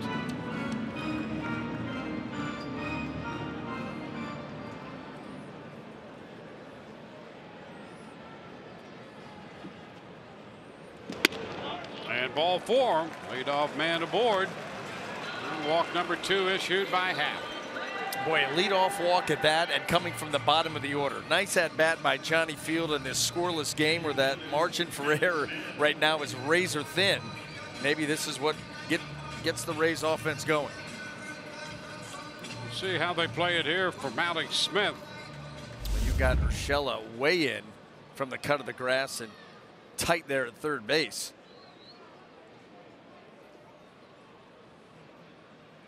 Alex in with a 6-game hitting streak. Shows the bunt, gets the bat back, and the pitch is low. 1-0.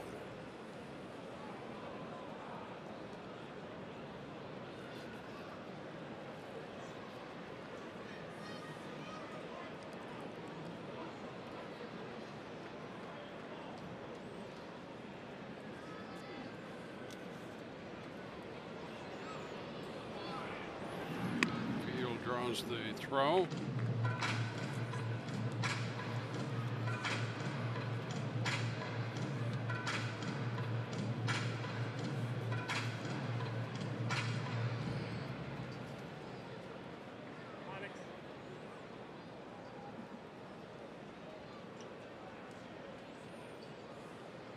Smith puts down the bunt, and a pretty good one.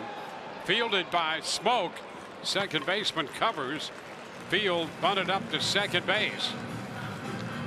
Well, you were wondering there for a moment with his speed that he might do more than just put down the sacrifice bunt there.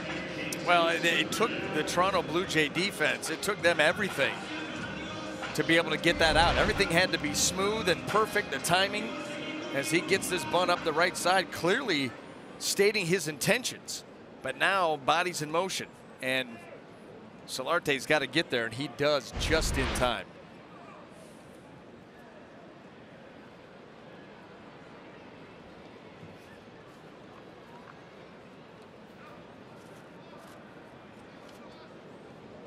Well, the Rays with a man in scoring position for the second time. Jesus Sucre is the hitter. Scoreless game in the bottom of the fifth. Pitch is wide, 1-0.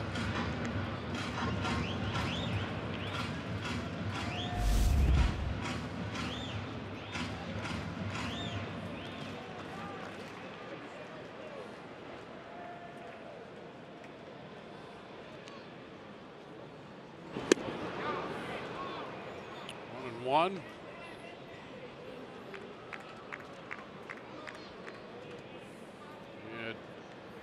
Sucre out in front with that off-speed pitch. Faded from him.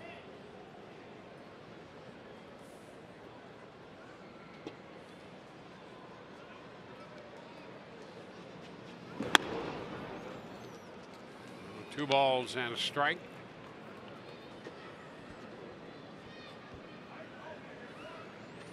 On deck, top of the order, Matt Duffy.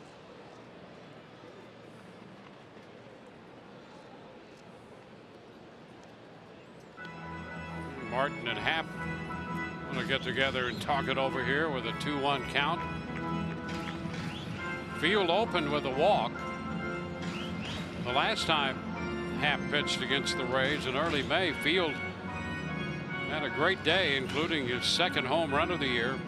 He homered off Happ, had a 3-for-4 day, and has walked to begin the fifth inning here. Sacrifice bunt put him up to second. Now it's 2-1 as Sucre tries to get him home with the game's first run. There's ball 3 wide. 3 balls and a strike.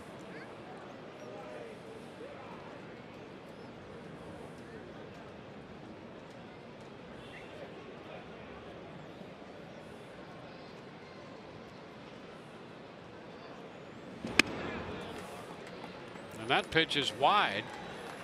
So he walks Sucre. 2 walks in the inning. And now the top of the order. The new Rays Flex Pack has been released, featuring a limited time low price $75 for 5 lower level tickets. Save up to $60 off the single game ticket price and get a Devil Rays pullover presented by Dex Imaging with each and every pack purchased. Visit raysbaseball.com/flex. Duffy takes the first pitch strike, a fastball. Pitch around the outside edge, but close enough. Doug Eddings is an umpire who will give that pitcher a little room to work with. You wonder how much room after the 2 walks. And now a strike on the other corner. You know, 2 huge pitches made here by Jay Happ. You think about how this inning started. The leadoff walk certainly didn't want that. Then with the sacrifice and falling behind Sucre, he pitched him very carefully, ended up walking him, but has come back to make 2 perfect pitches here to Duffy. The right-hander O is up in the bullpen.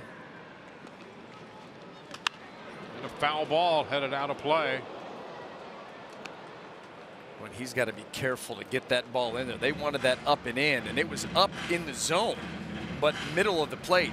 And Matt Duffy has shown that ability to handle the fastball all season long. This is a bad mistake to him.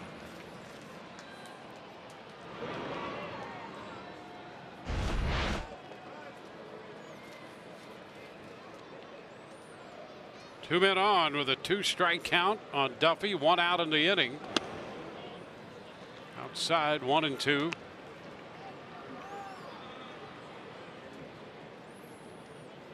Duffy would not chase. Pitch count at 90 right now.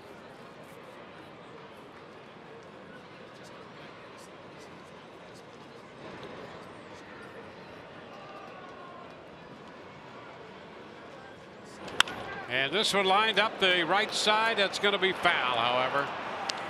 Duffy making a bid up the right field line. Boy, that would have been interesting.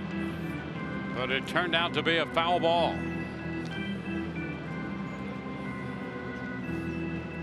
Still trying to duplicate the pitch that he got him for strike 2. That was perfectly located fastball. The last two, the first one was middle of the plate. That one a little further in, but still Duffy almost was able to get it down the line and fair.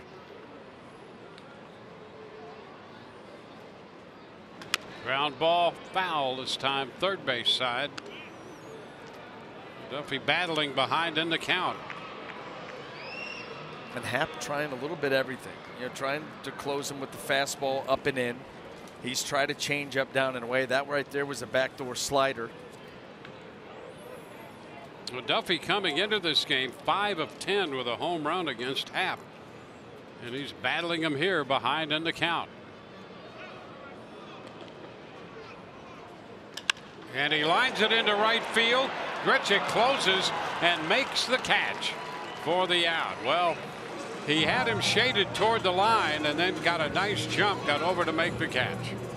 Yeah, that's all defensive positioning right there. And Matt Duffy, that ball off the bat, you're thinking that's going to give the Rays the lead here, but Grichuk made a nice play, and he was positioned very well. Again, trying to come in. That was not in. That was middle down. I'll tell you, J-Hab got away with a couple.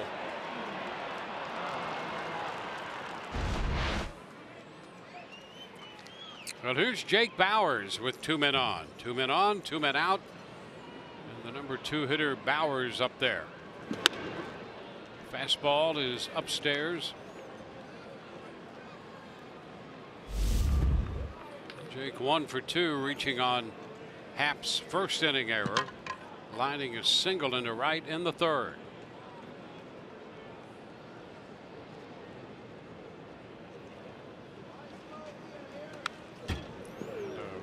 Rip at that one, a fastball. He fouled it. Pitch out over the plate, but in the very top of the zone.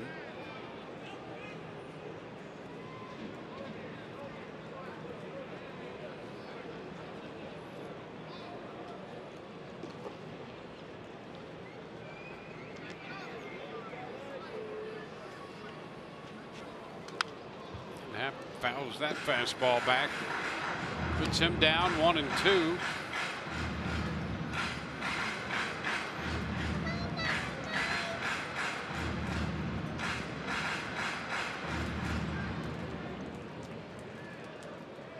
Now 4 of 12 so far against left-handed pitching.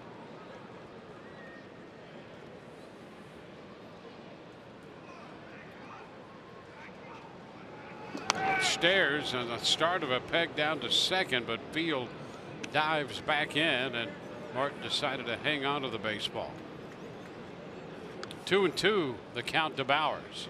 Yeah, when you're 1 pitch away from getting out of this inning, no reason to force anything, and that was what that would have been. Very forced.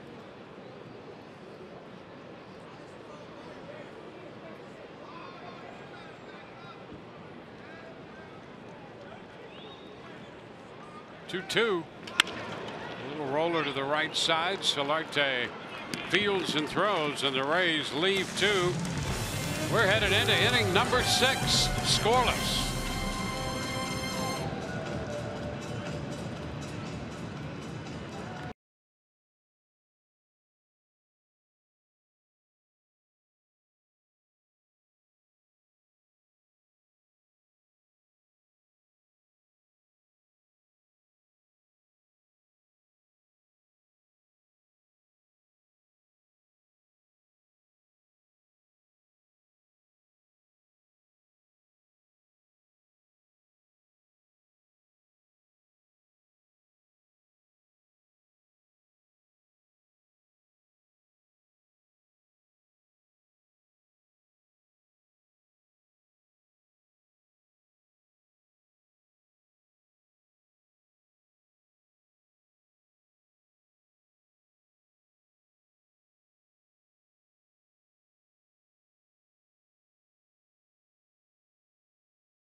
5 innings. Wilmer Font started for the Rays. Found a couple men on in the first, but he got out of that unscored upon. Worked 3 1/3.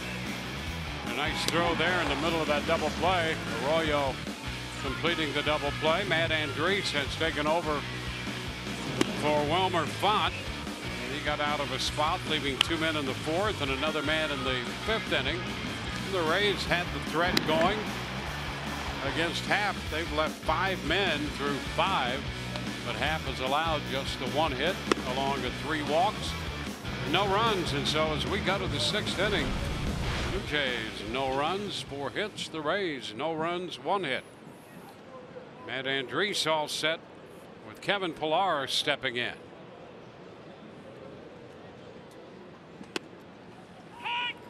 Takes a strike. Pillar is popped to second and hit a fly ball to right field, handled by Gomez.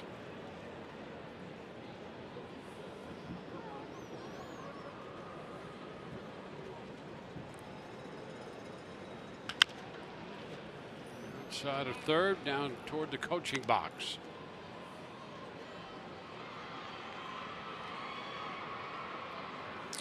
Two strike count right now.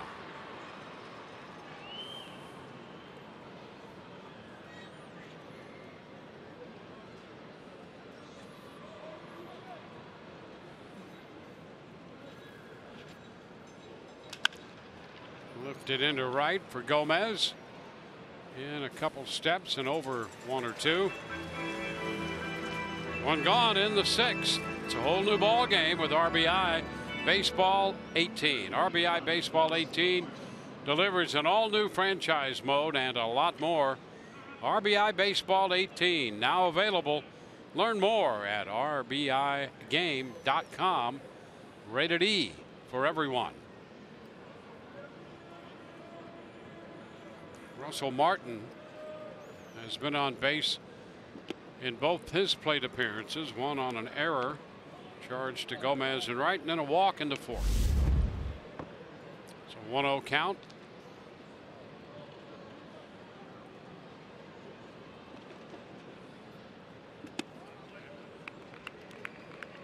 Two balls, no strikes. Rays won the first game of this series Monday night 8-4 with Ryan Yarborough picking up the victory.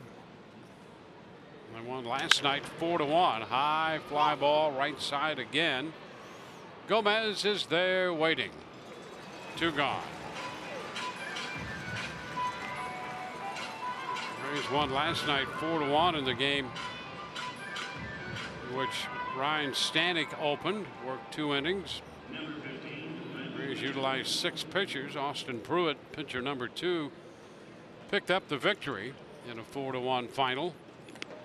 And no score this afternoon. 2 outs into the 6th inning. Randall Krichik, who has walked and struck out at the plate. And the breaking ball is high. 1 ball, no strikes.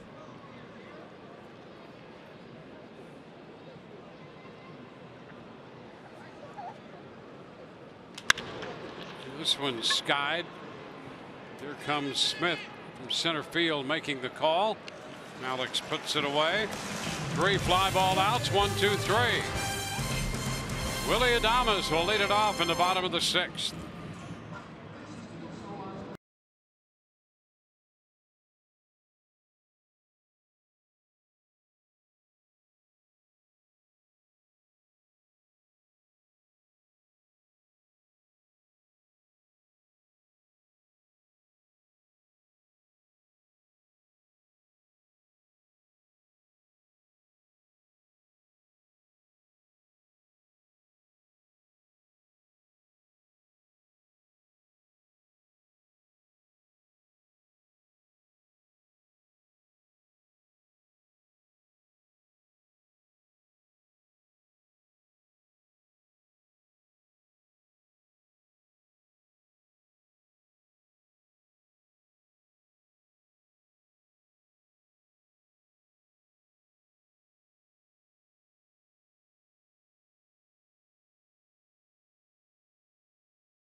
spotlight shines on Ian Jabot, a 24-year-old right-handed pitcher thrown for the Durham Bulls. The Bulls staff has 607 strikeouts. That leads the International League. Jabot has 37 of them in just 28 innings pitched, a 1.61 ERA and a 1.58 opponent's batting average. Pretty sharp.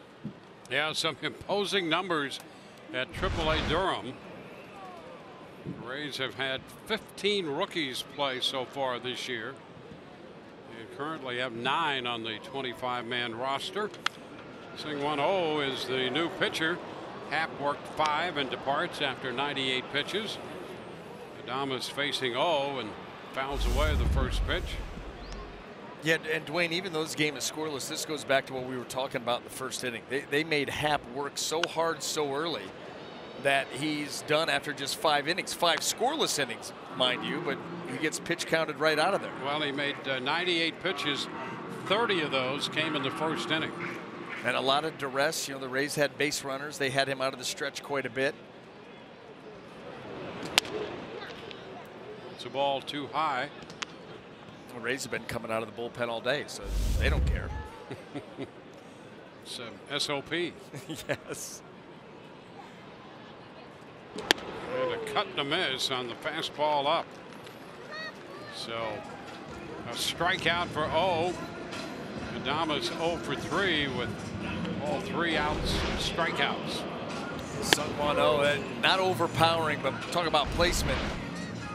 Very enticing pitch. It's tough to get on top of.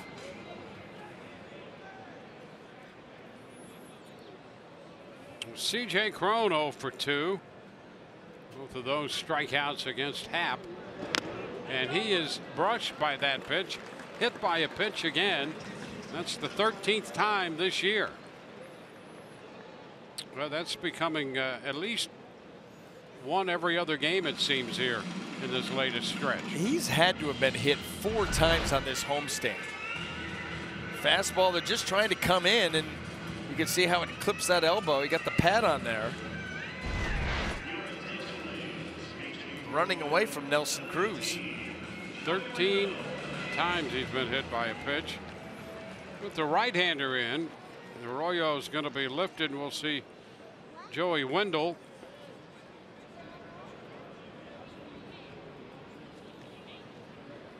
Wendell pinch hitting, 1 on, 1 out.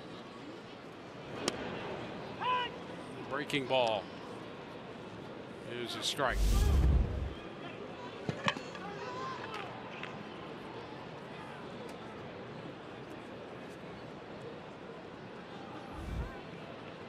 A 1-strike count.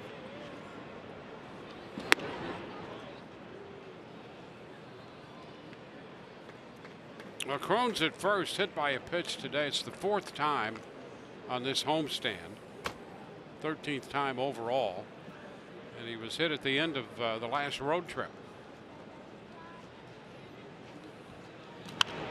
Wendell pops it foul. That's going to reach the upper deck. Straight back.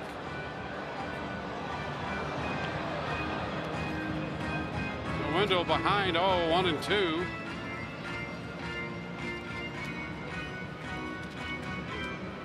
Was in the game for an inning here on Monday when the Rays won 8-4. 1 inning, 1 strikeout, and 1 hit.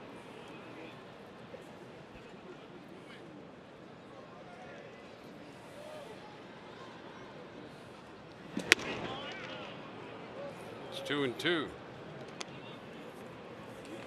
So for Cron, that's 5 of the last 7 games he's been hit by a pitch. We've seen all season long teams trying to pitch him, you know, up above the zone, especially close to him. Some of these pitches have been getting away. Ground ball, second base, Solarte, and a little problem, but they recover to get 1 out. Well, they're looking for the double play. Almost got nothing, and Diaz managed to get the tag on Cron. I think that ball just stuck in Solarte's as he's trying to make the toss right here. Everything was in perfect order. And boy, it comes loose right there. It forces Diaz up and off the bag. So now he's got to come back and make that tag on the Cron. But that was set up perfectly for an inning-ending double play. See if the Rays can make it hurt. It's Gomez. He takes a home run cut and misses strike one.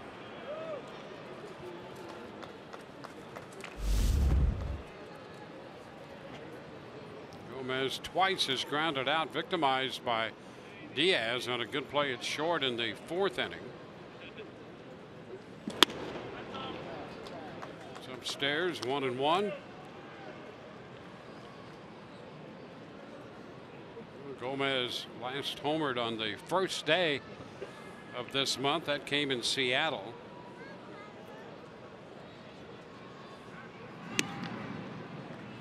Wendell back in at first.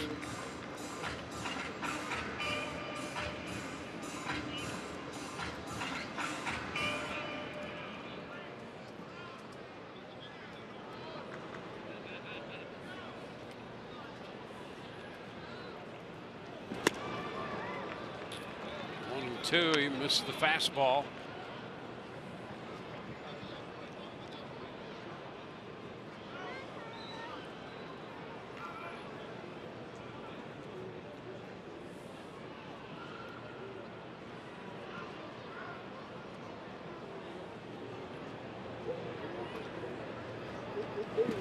And a cut and a miss. Fastball strikes him out. The Rays leave a man at first. We are scoreless through 6.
Score at the end of 6. The Rays will be hitting the road.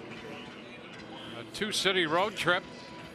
And the action begins tomorrow in New York with Blake Snell on the mound. It'll be Snell and Eovaldi in the first 2 games of that series tomorrow night on FS1. And then back to regular coverage on Friday. And then a day game Saturday, day game Sunday, and then the Rays head into Houston. First pitch of the 7th inning. Diaz, the shortstop, takes the pitch for a ball. There's Joey Wendell after pinch hitting, staying on to play second base.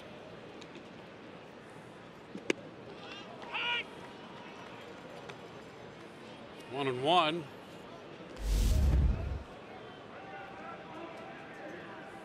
Matt Andriese following Wilmer Font to the mound.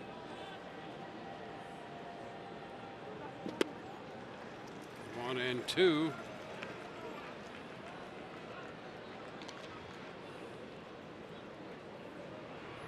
It's Danny Barnes up in the Toronto bullpen.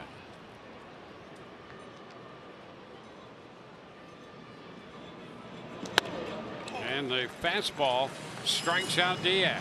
I'll tell you, Matt Andriese in his time in this ball game has just not been in the same area with the same pitch very often.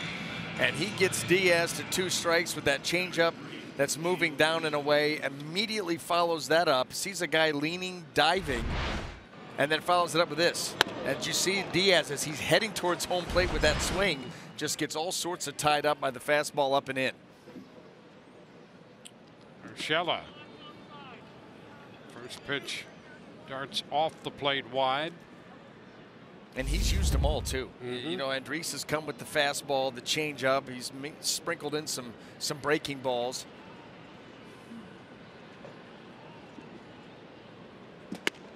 There's a strike, and it's 1-1, and that changeup is really more than one pitch. It looks like a slider. Sometimes it looks like a cutter. I mean, he's got an interesting grip on that changeup, and he has, you know, his arm angle and the way that he cocks his wrist gives it just a different flight trajectory. I mean, really, that's what it comes down to. You know, usually a right-handed changeup is going to fade or sink. His sometimes cuts and sinks. Sometimes it just cuts. 1-2 on Urshela.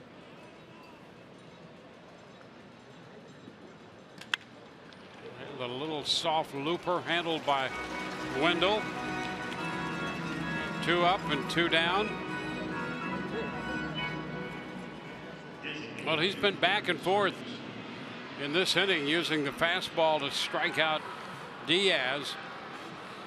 And then he came back and kind of set up that fastball and then got Urshela on the changeup. So bad contact too. Yep. I mean, he's doing a really nice job of the back and forth style of pitching, in and out. Now a strike here to Granderson, who is 3 for 3 today. He has 3 of the 4 hits for Toronto.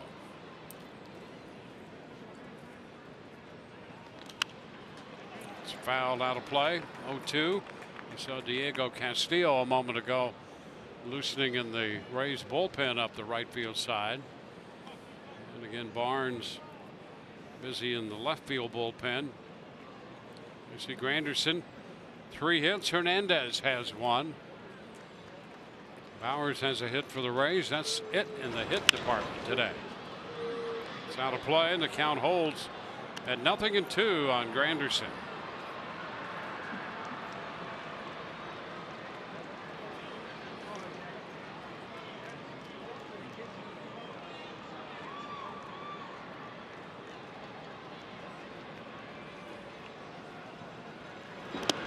Into the dirt. Ball 2 strikes.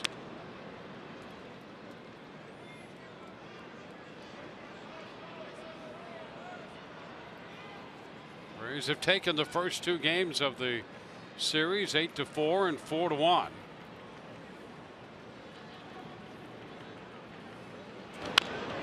Bouncer foul. That's right into the dugout.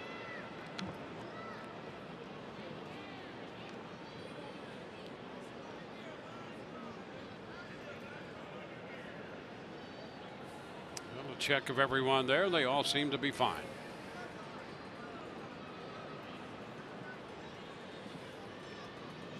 A 1-2 count. A tapper again toward the dugout. You did see Kevin Cash, though, kind of put that water bottle out on its own. Yep. Left that hanging there. There it is. He's a stand-in. Seat filler. Pitch away. 2-2. That's a lighting double for the next shot we get of Kevin Cash in the dugout.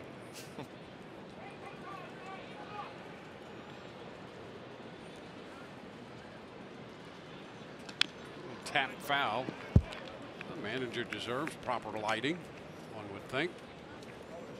Oh, especially a day game after a night game. That goes for all of us. That's right. That's what water's all about. 2 outs with the bases empty. We're in the 7th. Ground ball, and this will be handled by Bowers unassisted. 3 up, 3 down. 7th inning stretch time. No score.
Atlanta, but Freddie Freeman, after an RBI single off Jacob deGrom earlier in the ball game, is going to take Jerry Blevins out of the yard here. He would drive in both runs for the Atlanta Braves in a 2-0 win over the New York Mets.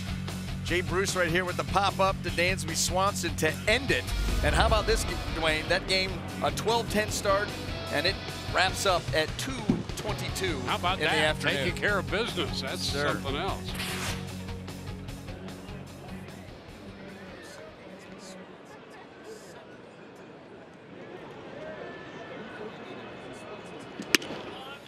Well, we go to the bottom of the 7th. Johnny Field leads off.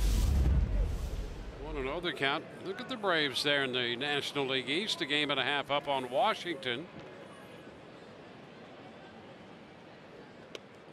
Well, we got a chance to see that team, and I know that they, I don't want to say surprised us, but you watched them play and said, this team is for real. They've got some good veteran players. You think about Freeman, you think about Markakis, you think about Ozzie Albies, the youngster, Acuna Jr., another youngster, impact guys. Yep. Swanson now back at shortstop. They've got some fun pieces, and they're getting it done right now. The Rays facing Danny Barnes, and he promptly falls behind Johnny Field 3-0.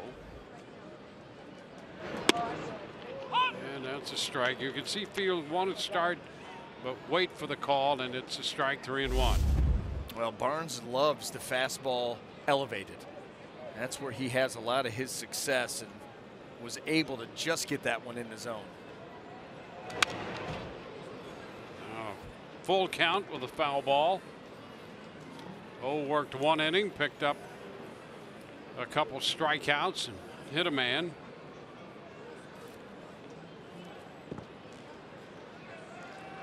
Loop up in the bullpen again.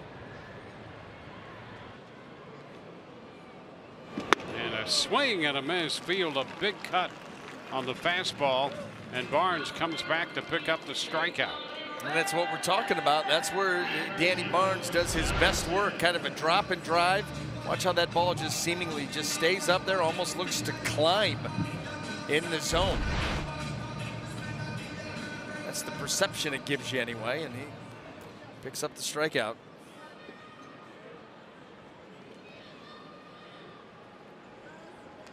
See, we have perceived velocity. Now we have perceived trajectory. It's all ball bearings, Dwayne. Doesn't have to be real, only perceived. Just perceived. Strike the count to Malik Smith.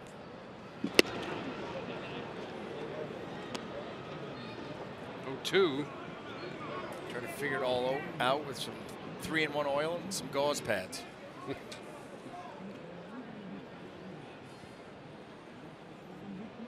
A 2-strike count to Malik Smith. Fouls this one out of play. He's left a couple men on in the 5th, 2 men on in the 3rd, single runners in the 1st and 6th innings. He's back. The lighting is spot on as he rubs the bags out from underneath his eyes. Ground ball. That's going to get by Urshela and up the left field line.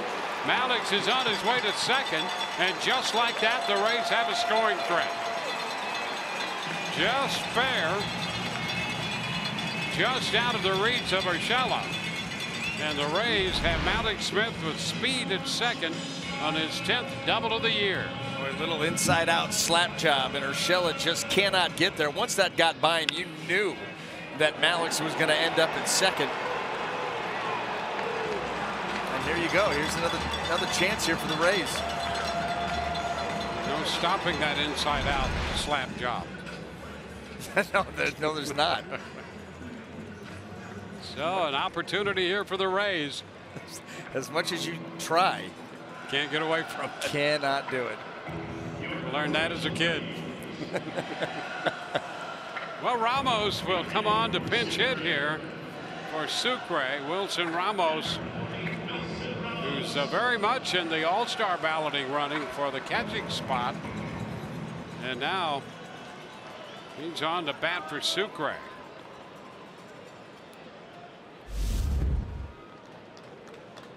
Almost hitting 284. 8 home runs for the Rays catcher. He hit one yesterday in the Rays 4-1 win. And goes after the first pitch, skies it into center. That's Pilar there to make the catch. So that's out number 2.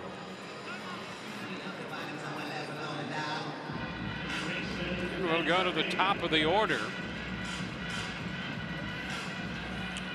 Matt Duffy's going to be up here. Well, Duffy 0 for 2 with a walk. All of that was against the lefty. And we know how tough he's been against right-handed pitching. Came into the game hitting 190 against lefties, but he's been up in that 360 to 370 area all year against right-handed pitching, and he's facing Danny Barnes, a right-hander, right now. And he takes a strike. Pitch just on the outside part of the zone. 369 against righties.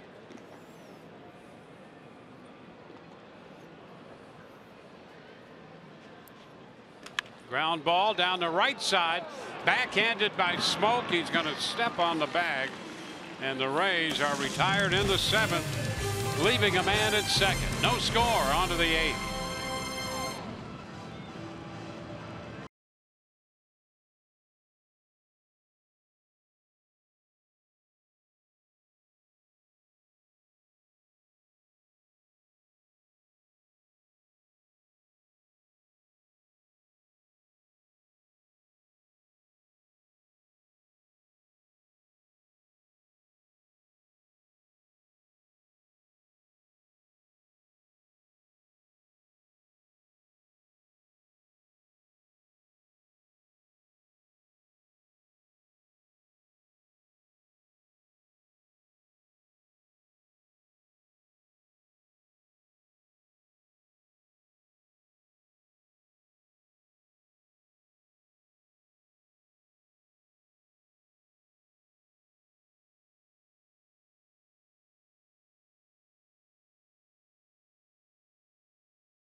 On to the 8th inning from Tropicana Field. No score, Blue Jays and the Rays. Jay Happ worked the first 5 for Toronto. Owen Barnes since then. Jake Bowers for the Rays, picking up another hit today. He's 1 for 3. The Rays have had Wilmer Font, Matt Andriese on the hill, and now Diego Castillo will take over. In fact, a new battery, Wilson Ramos, pinch hitting, will take over behind the plate as the catcher. And Castillo will face Justin Smoke. First pitch is a ball. 3 1/3 for Font. 3 2/3 for Andriese.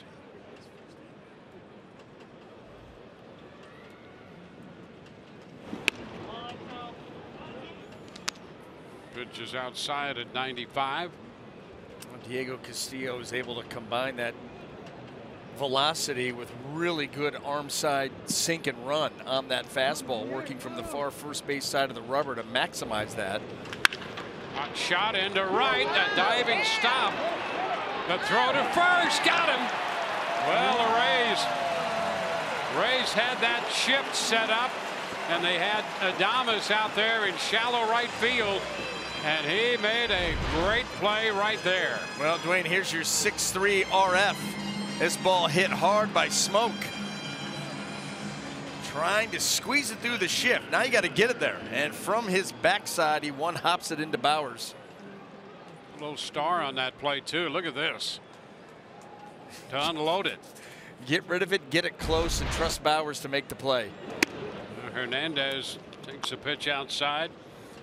Well, Adames moving over there in the shift into shallow right field and made a great play.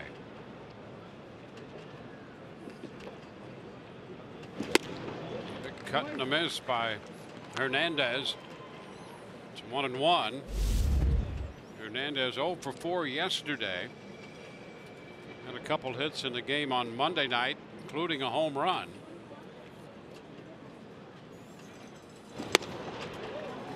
And a big cut. Trying to catch up to that fastball at 96 and could not do it. Well, the first pitch was a slider. The previous pitch, the slider looked like a cutter at 86 miles an hour, and then that one right down the middle, like he would slow him down a little bit. And he lifts the fly ball into center from Alex Smith. 2 gone. You know, that right there is a great example of being pitching, you know, back and forth, even with elite stuff, you know, hard stuff, and getting a guy just out of rhythm at the plate. You know, you get the 86 by him, then 95 just blows him away. Then you come back with another slider, and he's leaning out in front and off the end of the bat. Really nice job of back and forth by Castillo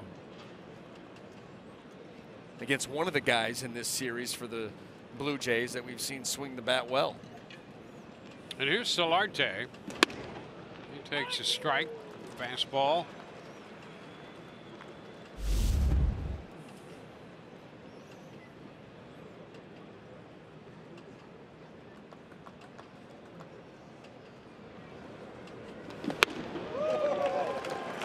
'97. How about catch up there? And what about the movement? You know, you're trying to catch up the velocity, but then you see that arm side run. And like I said, especially to the left-handers, when he's on that first base side of the rubber, really maximizes it. He tried to check and did on that pitch. Down and in. Saw the righty-lefty combo in the Toronto bullpen a moment ago to pair the righty and Luke the left-hander.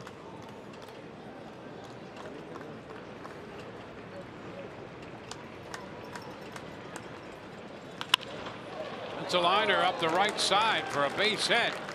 Gomez makes the pickup, and Solarte is aboard. And a lot of times that right there is a double. But the way that they had Gomez positioned out there in right field, that even though Solarte gets it towards the right field corner, you got a guy there to cut it off and keep him at a single. That slider doesn't quite get all the way down and in, and Solarte able to wrap it up the line, but there's Gomez. Now Travis will run for Solarte after he picked up that base hit right there. Solarte leaves in favor of Devin Travis. Kevin Pillar at the plate.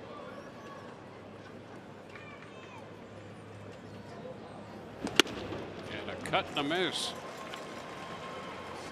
It was a slider to start Pillar.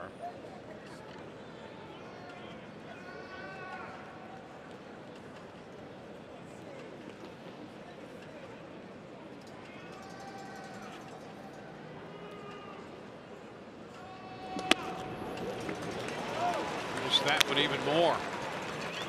And right now, a couple of just nasty sliders right there. And the swing of Pillar looks very stiff right now.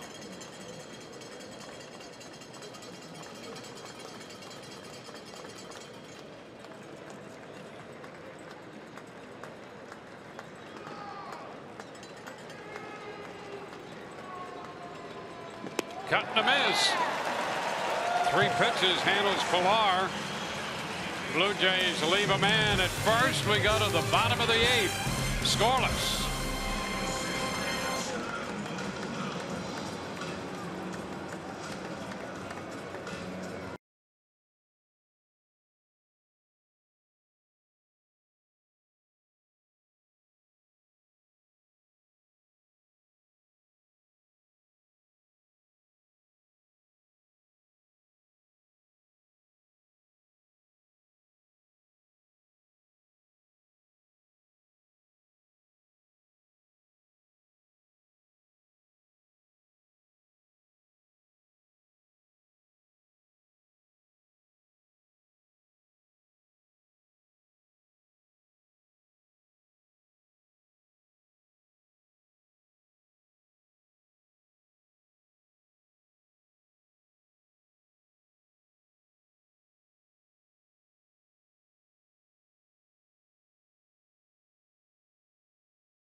On Fox Sports Sun is brought to you by your local Toyota dealer. Toyota, let's go places.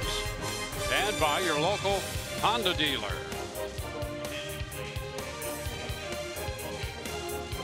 Rays and the Blue Jays. The Rays, the wrap-up game of the homestand. Road trip will take them into New York and Houston. Going to take care of this one first. We go to the bottom of the 8th. Pitcher number 4 for the Blue Jays is the left-hander Aaron Loup. 31st appearance, 24 1/3 innings, 23 punch-outs. The Rays will have Jake Bauers to face him. Travis, after running for Solarte, stays on to play second base.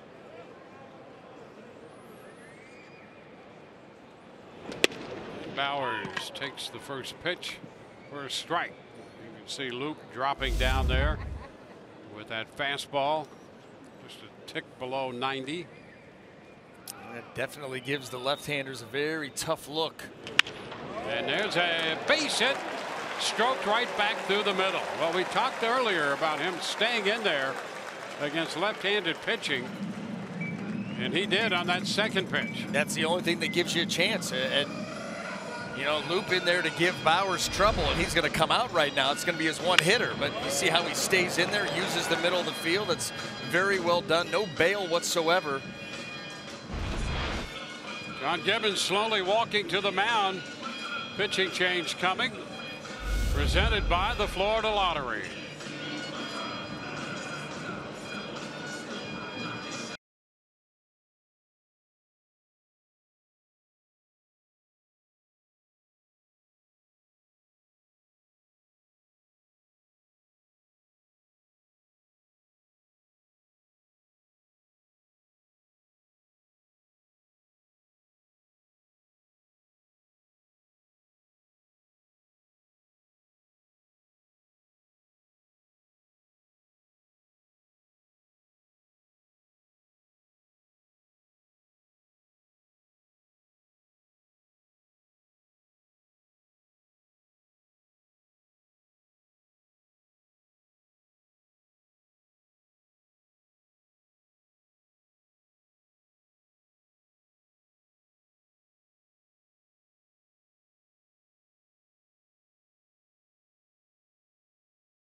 Coming up Friday on Rays Live, pregame show presented by your local Honda dealers. Rich and Doug will be live from the Bronx, and we'll have a feature on Wilson Ramos, who's in the middle of trying to win that All-Star vote as the catcher from the American League. Runner at first, the new pitcher is Ryan Tepera. Bauers with his lead. Willie Adames, the hitter. He takes a big cut on the fastball, strike one.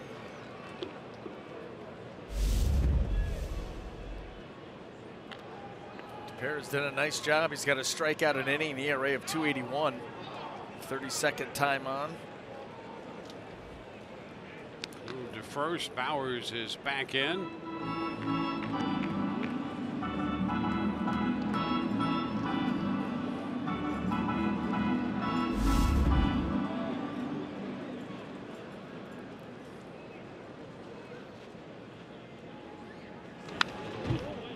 Fastball foul back, and it's 0-2. Twice against Jay Happ, the lefty. Adames was called out on strikes, one on a pitch in, the other one on a pitch away. And then he struck out against O on a fastball up. So they've worked him all over the zone. Want it up. It's out of the zone up, 1-2.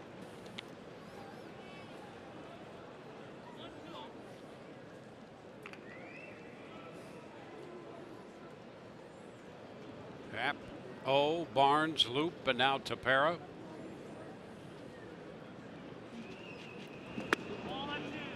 Pitch is off the plate in. Fastball too tight, 2-2.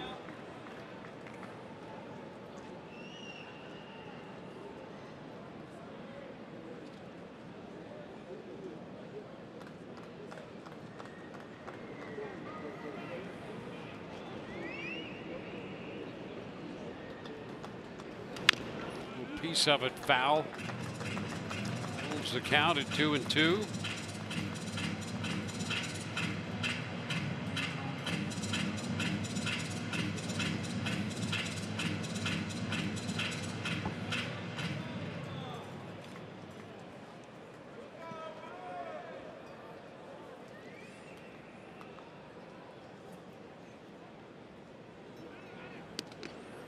And again, keeping an eye on Bowers at first.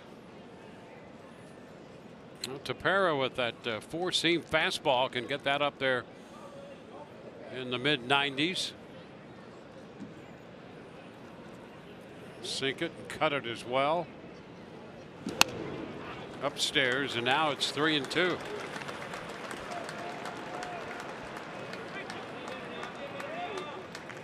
The on-deck man, C.J. Cron. Part of the order here for the Rays, starting with Bowers, who singled out of the number 2 spot. Now Adames hitting third, has worked the count full after falling behind. Runner goes, a pitch is bounce foul, and that was the hard stuff at 96. Tried to go back from where he started. You remember that first pitch was a fastball in. He was able to get a swing and miss from Adames, trying to finish him off back in there. Rays putting Bowers in motion, trying to create something here.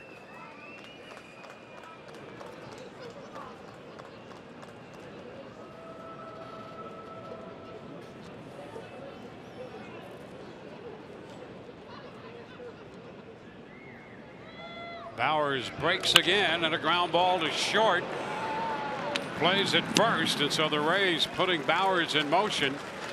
They move him into scoring position, and a good battling at bat by Adames after falling behind, and the Rays confident to start the runner with him up there. Yeah, that's what really stands out, is Kevin Cash not shying away at all from not running Bowers there. You run that risk of a strikeout, throw him out. And you saw too, out there Tepera holding that ball an awfully long time, trying to get Jake Bowers to sink into his heels a little bit, prevent him from getting a really good jump. Now C.J. Cron, 0 for 2, a couple of strikeouts and a hit by pitches last time. A ball, no strikes.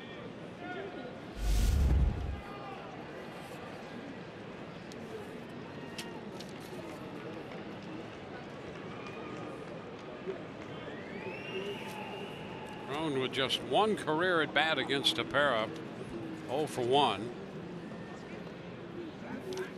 And a pickoff fly back at second. Travis breaking to the bag.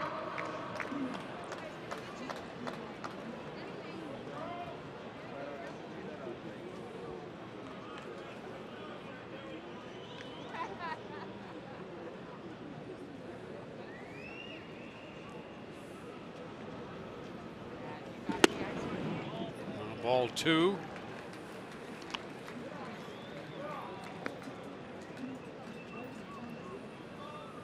Well, a battling at bat for only 2 pitches for Bowers, but he singled up the middle against the lefty. Adames fell behind Tepera, worked it to 3-2, extended the at bat to 8 pitches, and advanced the runner. Now 2-0 to Cron. There's ball 3. Left-handed bat of Joey Wendell is on deck.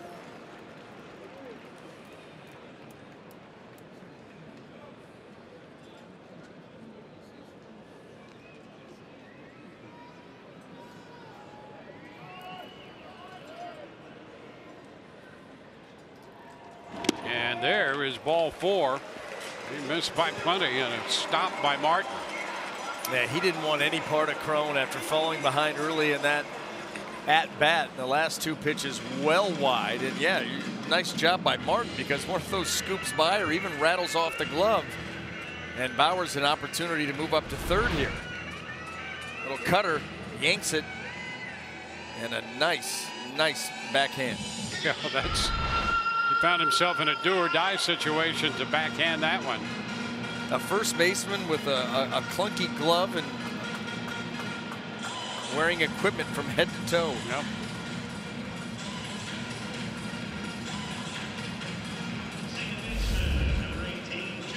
Well, Joey Wendell, who entered as a pinch hitter in the 6th,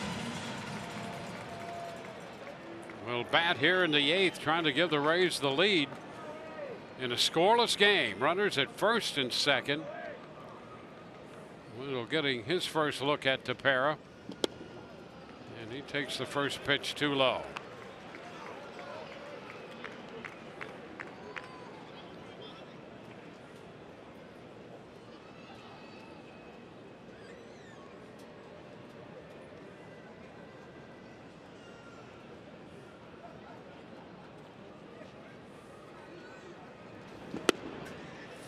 Down again. It's 2-0.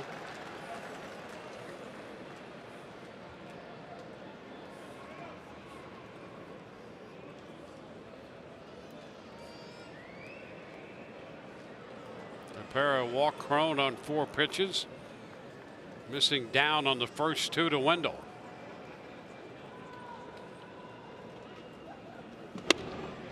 And he finds the bottom of the zone there for a strike. 97 down around the knees. Trying to keep everything down because he wants Wendell to pound it into the ground and look for a double play here.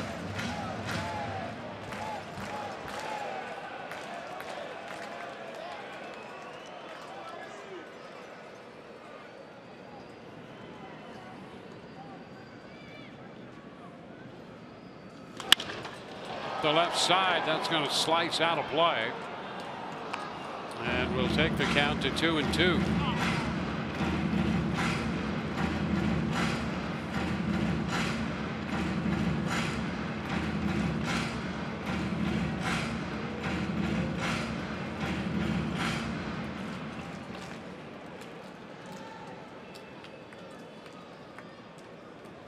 Bauers, the runner at second. Crone trails at first.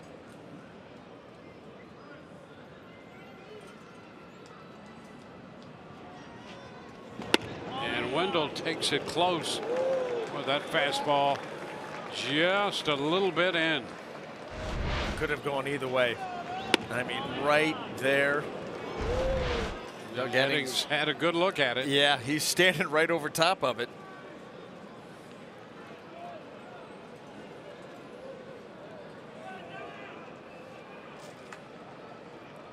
Full count now. And the runners go. Pitch is bounce foul. The Rays had Bauers off second. Crone trailing off first on that 3-2 pitch.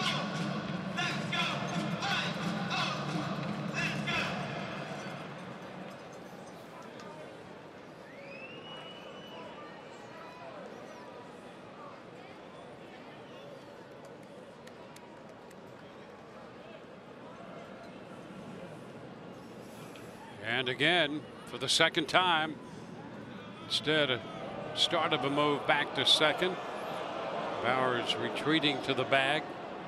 Right there, you're trying to get a base runner who's mentally lazy, and he's going to break on first movement, and you can catch him with an inside move. Jake Bauers locked in right now, going to make sure that TBA is going home if he indeed is going to head. They're not going. 3-2, and there is strike 3 called. Wendell walks away. So called third strike. Well, a couple of close pitches with a 2-2 and now with a 3-2, and that one caught the top of the zone. Yeah, started off the plate away, and he was able to snap it back just enough to get it to that outside corner right at the top of the zone. Joey Wendell not real happy. Now Carlos Gomez.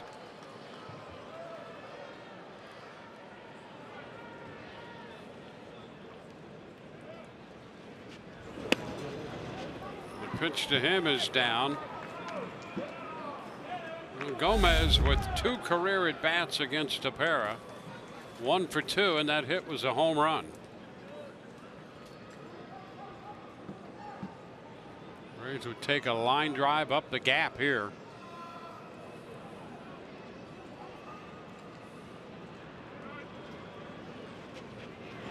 The ground ball to short, cutting in front is the third baseman Urshela, who goes down to second. And the Rays leave 2, threaten but do not score. On to the ninth.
On FS1, Blake Snell leads the Rays into the Bronx to face Aaron Judge and the Yankees. Coverage begins at 6 Eastern on FS1 or stream it live on Fox Sports Go.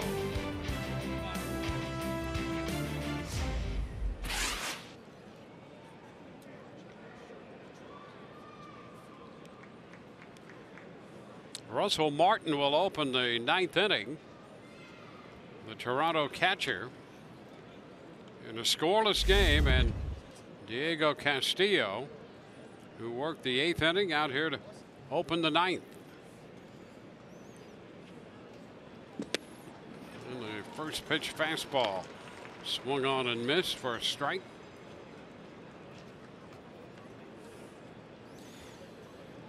Martin walked in the 4th, reached on an error his first time. Fly ball to right in the 6th, officially 0 for 2. 1-1. Font worked 3 1/3 for the Rays. Andres 3 2/3. And Castillo begins his 2nd inning.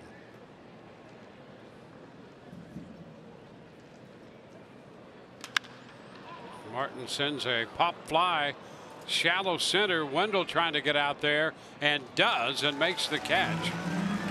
Smith deep in center field, and Wendell battled his way to get out there, find that ball, and catch it.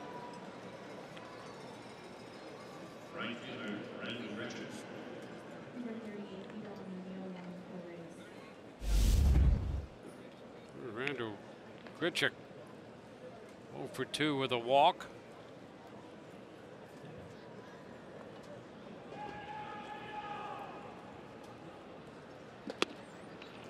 Pitch is a strike.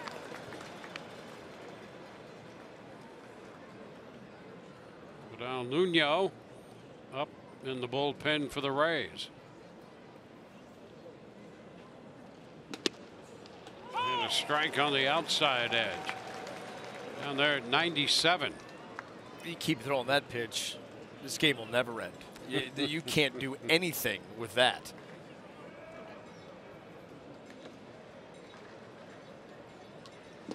And a cut and a miss. 3-pitch at bat takes care of the Toronto right fielder. Well, here's your slider, 0-2, and a wipeout swing and a miss. Impressive pitches made there by Castillo. Aledmus Diaz walked in the 4th inning, struck out his last time. A little tapper foul for a strike.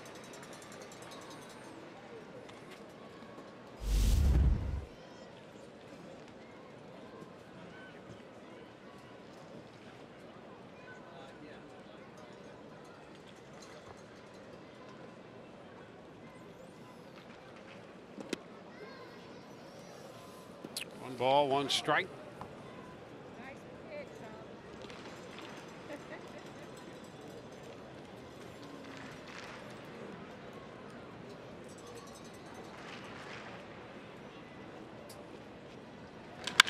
And a long one off the bat of Diaz.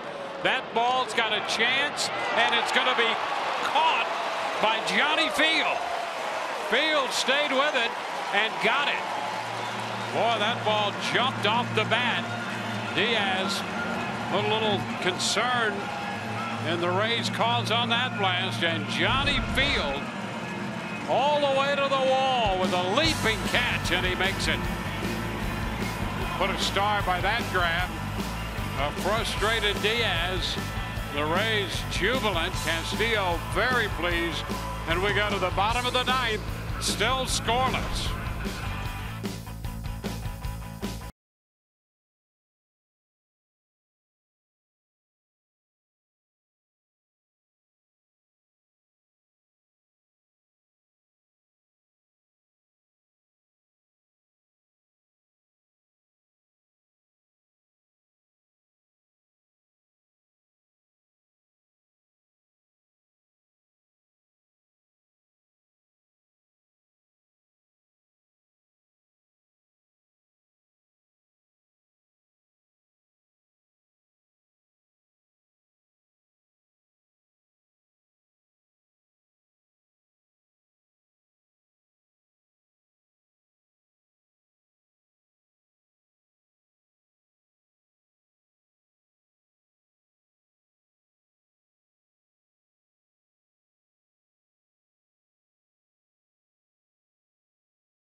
Well, Johnny Field, who made that fine catch on that deep drive to left by Diaz to end the top of the 9th, will begin the bottom of the 9th inning.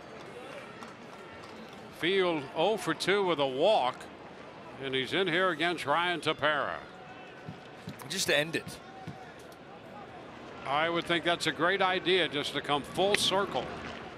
He takes the pitch down. We'll take another look as this ball jumped off the bat of Diaz. And Field angles back to grab it. I think everybody thought off the bat it was going to be in the stands. There was not going to be a chance to make that catch. Johnny Field stuck right with it. Up and in. It's 2-0 now to Field.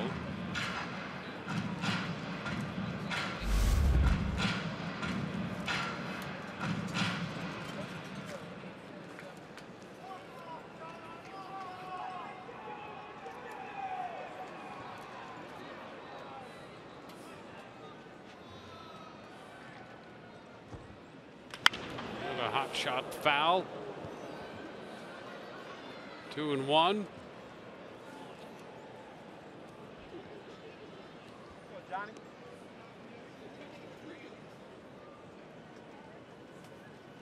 field with one home run against Toronto, and that's the aforementioned blast he hit off Jay Happ in the series back in early May. 2-1 the count against Tepera. And a foul ball straight back and off the facing of our high home camera position. It's 2-2 now.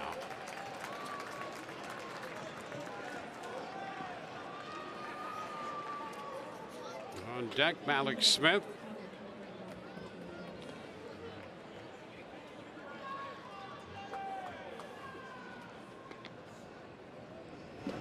And there's strike 3 call. Well, Tepera picks up the strikeout there. Upper part of the zone. Yeah, a little cutter.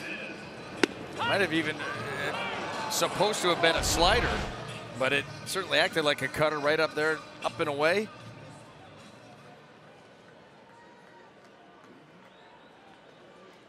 Here's Malik Smith. Malik's doubled in the 7th inning.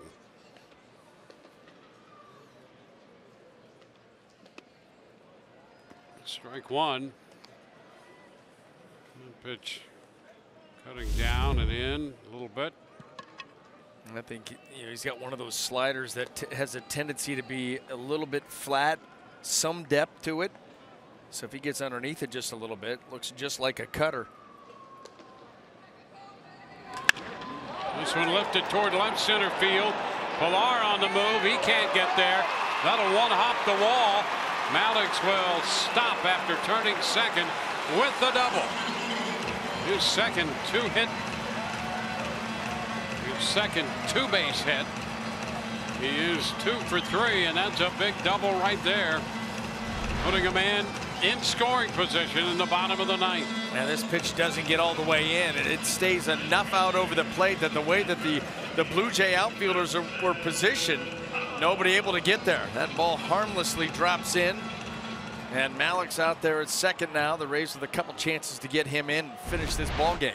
Well, Wilson Ramos was at the plate with Malik Smith at second base in the 7th when Ramos pinch hit for Sucre. Went after the first pitch, hit a fly ball to center.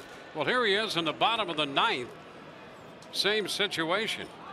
1 out. Malik Smith at second, facing Tepera. Up there against Danny Barnes in the 7th inning. And the right-hander Tepera here in the 9th.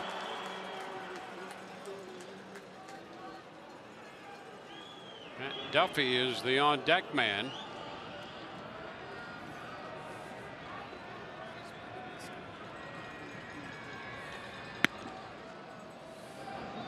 So it's Ramos against Tepera. And the pitch is line foul, going after the first pitch. Rays Live, the post game presented by W.B. Mason. Rich and Orestes will be along to anchor it. We'll hear from Kevin Cash. See the comings and goings in the Rays minor league system on the minor league report.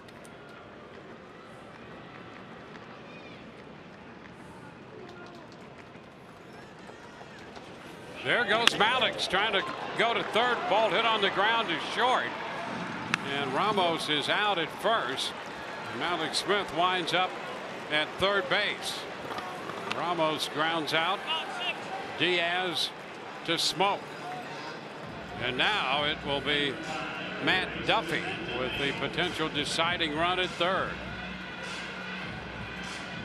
Well, so far with men in scoring position today, I know this won't come as a surprise. These two teams are combined 0 for 15 with men in scoring position. It only takes one. I can't believe there's been 15 at-bats combined with runners in scoring position. Now Duffy. He takes a strike. Duffy 0 for 3 with a walk. No runs, 5 hits for Toronto. No runs, 4 hits for the Rays.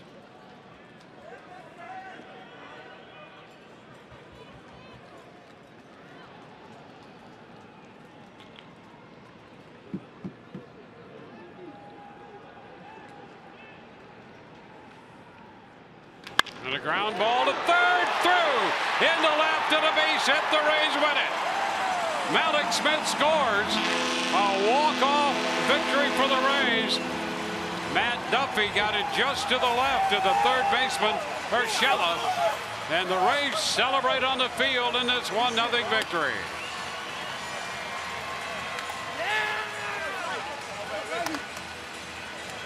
Well, Malik Smith took off from second base on that pitch to Ramos when he grounded out.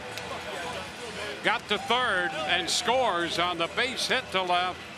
A roller through the left side of the infield for Duffy. And the Rays have a walk-off win for the third time this year.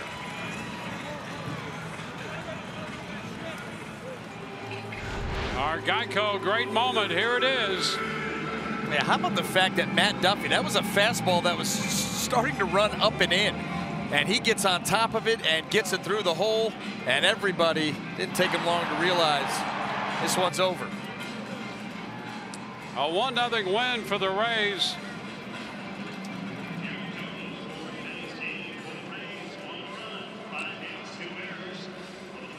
Well, the Rays have swept this series. Matt Duffy, the man of the hour for the Rays, and right now Rich standing by with Matt in front of the dugout. Thank you, Dwayne. Matt, that has to go down as probably the biggest hit of this season for you. How did it feel to get that game-winning knock? Obviously, I mean, awesome. It felt awesome. You know, we had a hard time swinging the bats today. We had some hard hit balls that went right at guys, but honestly the last 2 days. But, you know, it worked out there in the end. I took the fastball right down the middle of the pitch before, so just trying to be aggressive. You've been the Rays' most consistent hitter all season, living at or above 300 most of the season. What's been your approach and what's worked so well that way?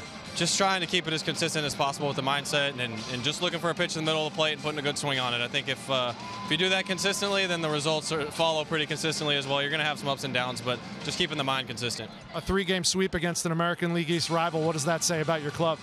That's big, man. I mean, especially with the stretch we got going here in June, it's a really tough stretch. So to get this game today, it's big. I mean, winning the series is always big, but we needed this sweep. Matt Duffy leads the major leagues hitting against right-handers. He's also .318 coming in with runners in scoring position. That number goes up courtesy of the game-winning RBI today against the Blue Jays. Back upstairs. Well, the Rays are winners. One hit with runners in scoring position today, and it settles this one. Rays win it 1-0. For Brian Anderson, Dwayne Stats, hope you've enjoyed the telecast. Rays Live, the postgame comes your way next.